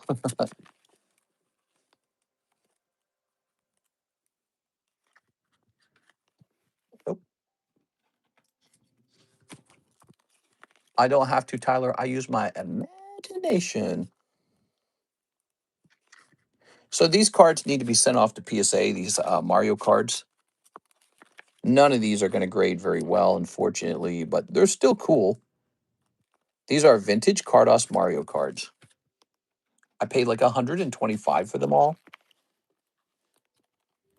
We got Bowser. We got the Wiggler, or whatever his name is. Here, let me get a fresh bag of these.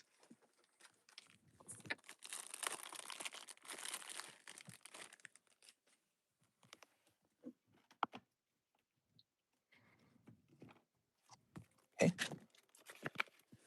If looking to trade with you, Discord only. Discord's a great place to negotiate a trade with me, sure. What about this Pikachu? What's up with him? Why is he just out here by himself? Oh, he's got an issue down here. Oh, to grade or not to grade. This is a perfect card for like, this is a perfect card for like a binder. It can still be graded. It's just not going to get a 10. All right. Put this into Chris Velez's bag, even though that's definitely not his. It's because that's an expired abandoned bag. Now, these cards are lovely, though. I don't know when I'll grade those. I'll grade those someday. This guy has 3 spots left. You're running out of time to jump in there if you were thinking about a spot. Mr. NHCC says, give me a Uwu shuffle and give away 5 junk packs to the next 5 orders. No minimum order. All right. I could have trouble doing that because we're very close to wrapping up. But here it is, Mr. NHCC hosting another giveaway. He's giving away 5 junk packs to the next 5 orders. Here it is. Okay. And then let's see. An Uwu shuffle. All right, 1 Uwu shuffle. Let's see if you get lucky. Jeff Leon got unlucky in this just yesterday. Let's see if you have better luck than Jeff. The Uwu shuffle is looking a little light. No luck. 1 cold one in the Uwu shuffle. Uwu. Those poker cards are popular and Mr. started the trend. Oh, they're going to the moon, baby.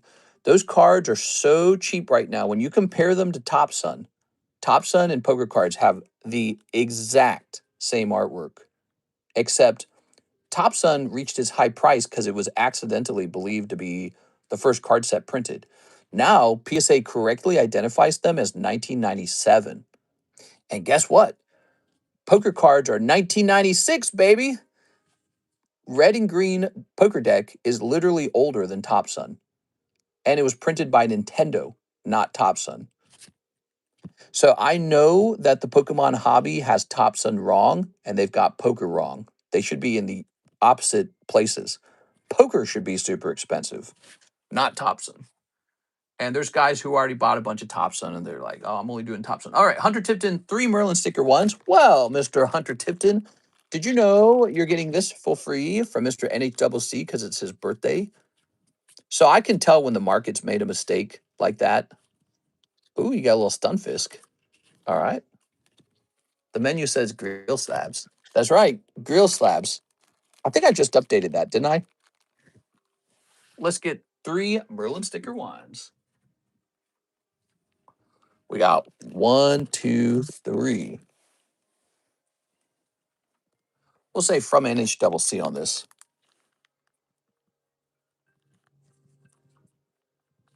There it goes. We never hit the viewer bounty. We'll be updating the top concurrent viewers for the daytime stream to a new number. Mr. going live till midnight. That'd be cool. We'd probably get a lot of sales if we did that. All right, pack number 1. Ooh, creatures. It is. Poker cards were misunderstood and underpriced for a very long time. Now you cannot even buy a sealed deck of them for less than $1,000. And it's not even a good deck. I've looked at literally every single one of them, like more than once. I check them every day. And so now you can't even buy a poker deck anymore. They're officially sold out. So the true pop is just about to be found very soon. It is. I've got a big pile of those poker cards, but guess what? They're not getting graded. I refuse to grade them. They're like a burner account for poker cards. And the way it'll really work, I'll grade 1 or 2 cards here and there for 20 years. That's what I'll be doing. For 20 years, I'll be grading 1 or 2 poker cards here and there. Here's a Radon, Growlithe, and Weedle. All right. Because some people, the way they grade cards, they'll buy like 20 decks of something, open all 20 decks at once, grade all the hits at once. I'm not going to be doing that with the poker cards. You'll see one hit the market every now and then, and that's it. And everyone else is going to finish grading theirs. I think they already did grade a bunch of theirs. And what's going to happen is all that's going to be left are the ones actually already graded and on the market. That's all that's going to be left for those. You won't see me flooding the market. I'm not sure if anyone else has the capacity to flood the market. You'll probably see a lot of those black and white decks. All right, Hunter Tipton. Those black and white decks were clearly printed at a much higher rate. So be careful with the black and white deck part twos. There's a lot of those. Here it is. And then some decks are much more rare than others, like Pokemon Green, Pokemon Red, Leaf Green, Fire Red. That's what I meant to say. So those are really rare. I have 2 poker cards I'm trying. Are we still able to grade with tag? Nope. Tag grading, express only. Speaking of which, here is a blue poker set Pikachu. Beautiful. So I'm thinking about hosting a break on this one or putting him into the live customs box. Here's Alakazam, another really good break. Another really good card. And here's Charizard Prism for 600. Wow. That is some hot stuff on the table right there. Not cheap. All right. We also have an order from Order 66. How about this guy over here, huh? Oh, damn, dude. Look how off-center this Seeking is, and they failed to give it a minor miscut. So we're going to send this off to CGC and see if they'll give it minor miscut. I want the rating. Here's Juan Gonzalez. He says, whoa, 10 Poke Shuffles and 1 live custom. You got it. I see who you are. All right. So let's get this different names. All right. We got 1, 2, 3. Boom, 4. And wow, cold live custom, man. Live customs are tough sometimes. Now, 10 Pokey Shuffles. This has got to be hot. 10 of them, guys. Errors should always get sent to CGC. They're better at identifying them than PSA. Maybe I should regrade that Snorlax with CGC. 1, 2, 3, 4, 5, 6, 7, 8, 9, 10, 11. All right, there we are. 1, 2, 3, 4, 5, 6, 7, 8, 9, 10, 11. No! Oh, no.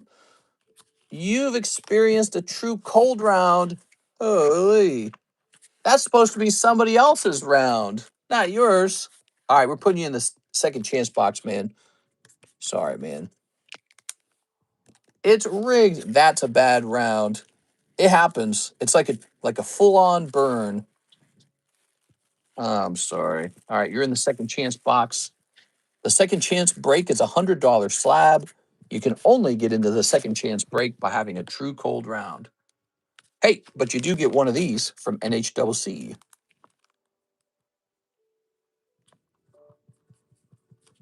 Maybe a card in here will grade 10 and turn into $75 or something. Let's take a look at what you got. Tuxedo Sam, this guy, these guys. That's actually kind of cool. Playboy. Whoa, Foxy Grandma again.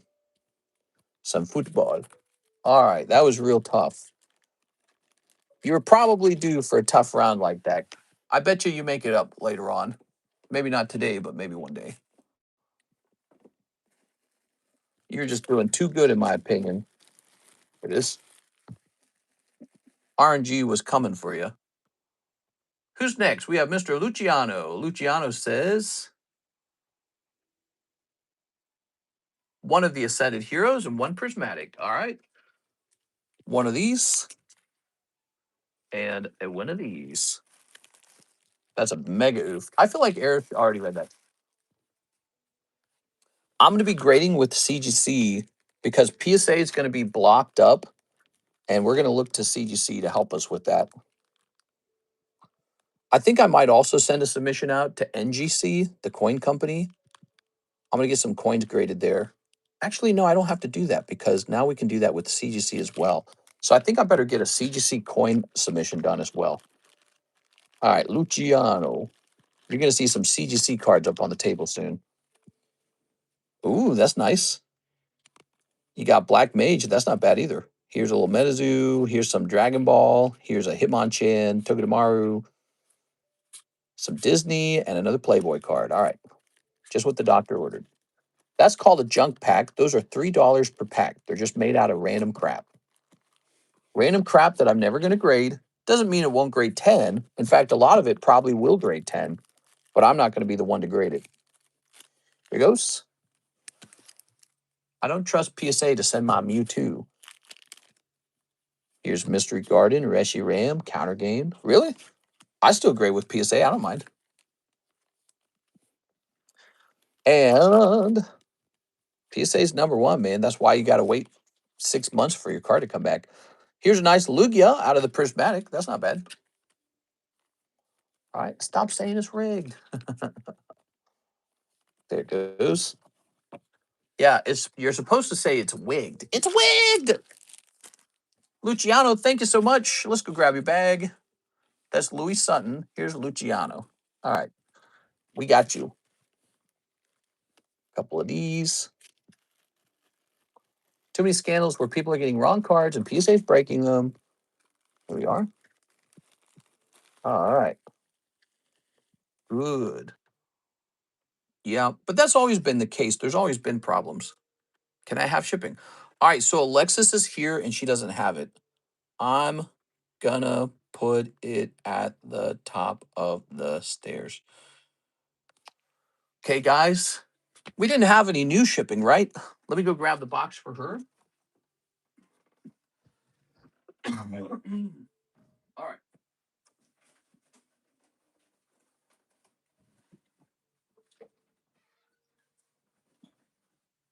Oh, you just think you get the shipping, huh?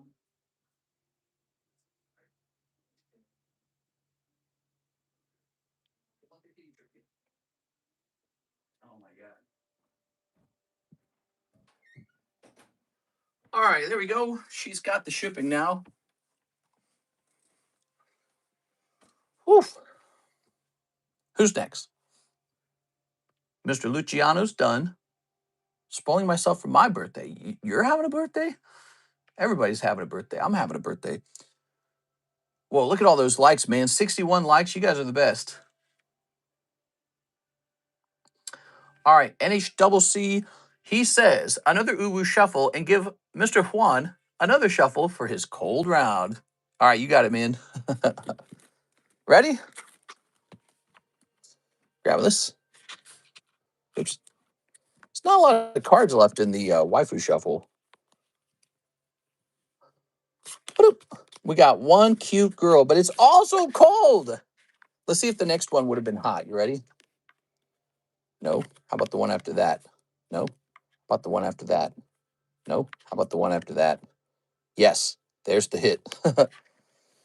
It's there. It's just not a lucky round for you this time. I'm sorry, man. Some cold waifus there. All right. One free Pokey Shuffle for Mr. Juan Gonzalez. Wow. Gift from Mr. NHCC. Bloop. That's also cold. Oh my God.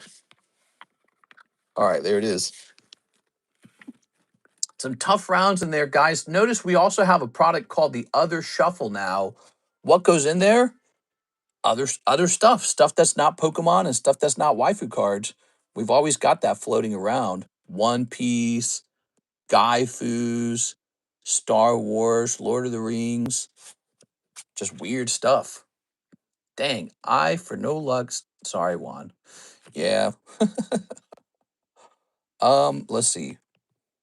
Boy, we did hit a lot of likes. I really appreciate all the likes, guys. we're doing a new thing called a viewership bounty. It's all about getting us to uh, a viewership that we assign. So basically, yesterday the top views for the daytime stream was 81. So the viewership bounty today was 81. I think we're going to fall under that number. But what'll happen is that'll be adjusted for the next stream. So the next daytime stream will have a lower bar to hop over. So it goes up and down based off of how good or bad one day was or the next day was. 1 second, sending in an order for the birthday boy. The birthday boy. All right, sounds good. What time is it? 5:55. That's it. We're done. So we are hopping off now, guys. That is the end of the stream. Looks like we still have 2 of these to give away.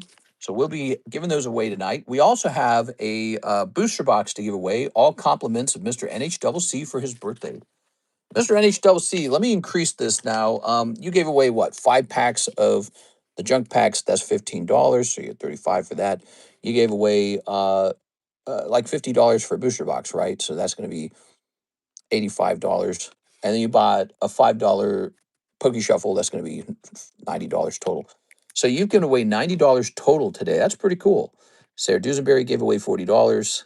Did anything else happen? I don't remember if anyone else gave anything else away today. Mister, did you do my Mister? You didn't do my order. Crying, Eddie Morales. Really, really. Where is it? Is it a PayPal order? I wonder why it got missed. Let me look into this. Okay, hold on. Let's see how it got missed. Usually we don't miss the PayPal orders because they are an email chain.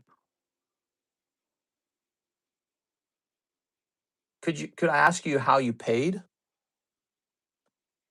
Oh, it's right here. It's 5:55. Eddie Morales. Yes. So let me take care of this. So he just ordered it like 2 minutes ago. I'll take 2 ninja spinners. 2 ninja spinners. All right, you got it. Lord of the Rings MMO canceled. What's that? MMO? MMORPG, you mean? Okay. So booster box give you for the queue and 2 junks for the first 2 orders tonight. Don't miss out. Oops. We are. So we're going to go ahead and give this one to Mr. Eddie, though. 2 cold ones, Mr. Eddie. Actually, that is kind of nice that you get a little junk pack here. All right, Eddie Morales. He said, don't you forget about Eddie. So I'll put NHCC's name on the bag because he donated it to you. So you can remember who donated it.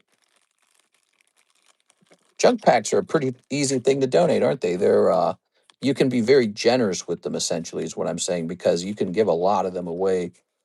Here's Elsa and the Gay Chipmunks and Playboy.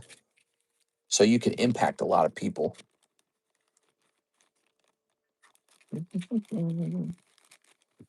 All right, you're over here. It is Eddie Morales. No stress. So 1 more possible. For some reason, when you said I didn't do your order, I felt like it was an order from like a long time ago that I missed. I was like, oh no. My brain felt like I missed something big. Did it rain? The sun's come back out. I wonder if it rained. Boy, and I'm feeling like I need to eat something. I'm feeling kind of weak.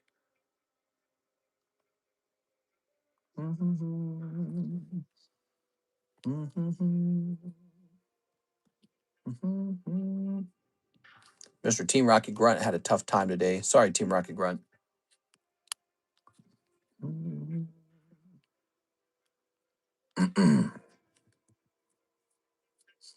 All right, those are all the orders that I can see. So I think we're done. So we still got this one to hand out. And Charles Velez. What did Charles actually leave behind? This is mine. Just some junk. This is why people don't ship when they have less than $9 of cards. They go, I'm not shipping that. I'm not shipping that. These are going to be EXs, aren't they? Yep, whole bag of EXs. So somebody traded me these EXs to get a spot in a trade break. What's this? Here's an Arthur Bricker from 1024. This is really old now. This is not so bad, but look, it's way off center. So it's kind of like some XY bulk, some off center reverse hollows. Put these in here now, like this. Start combining these into one bag. Wall pinning. Raul. Oh, that's kind of a little bit nicer. Man, look how old the bag is, though. The bag is from 724. This is 2 months shy of 2 years old. And it was time to clear that box out. That box was needing room. That's basically how it works. All right, I'd ship it. I had a couple things in it. Here's California from 125. So this one's about a year and a half old. What did California have?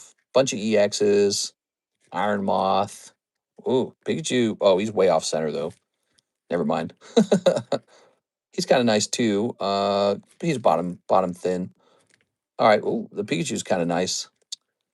Some people just leave stuff behind, don't they?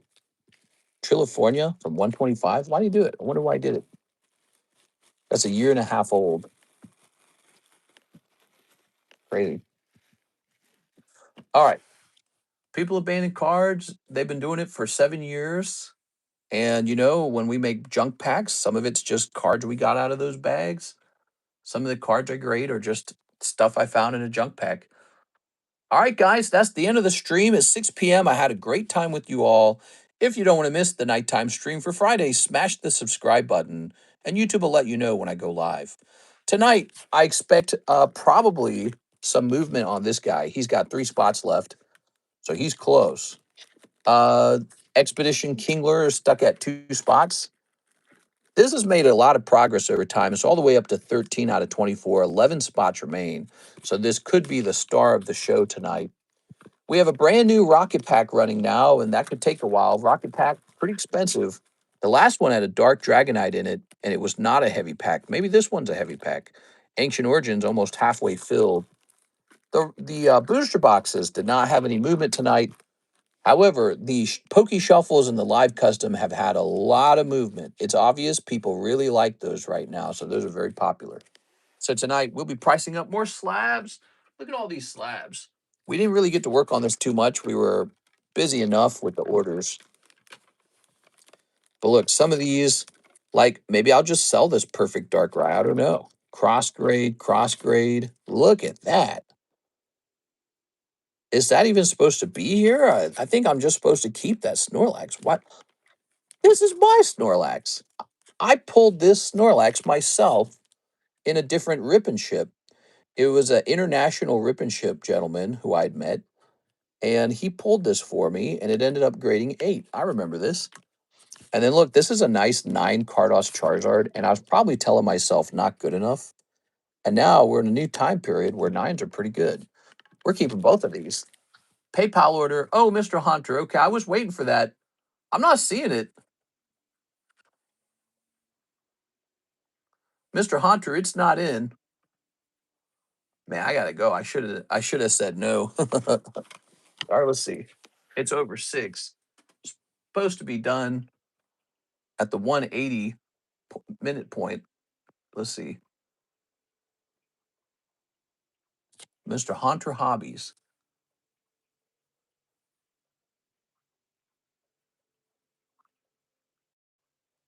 Here we are. Is it Nathan Gordon? Mr. Nathan. I think we got it on PayPal, but not in the email yet. So this one says Uwu Shuffle for NHCC. Oh, that's nice. One Uwu Shuffle for NHCC. We don't want to miss that. That's a nice order. Ready? 1, 2, 3, and 4. Still a miss. Rough. All right. Some happy birthday, Mr. NHCC. It's the thought that counts. A lot of birthday wishes. We're going to put you down in the giveaway list here. Nathan Gordon, $20. Nice job, Nathan. Thank you, everyone. Have a nice Friday afternoon. I'll see you guys for the late night stream for Friday. See you later, everybody.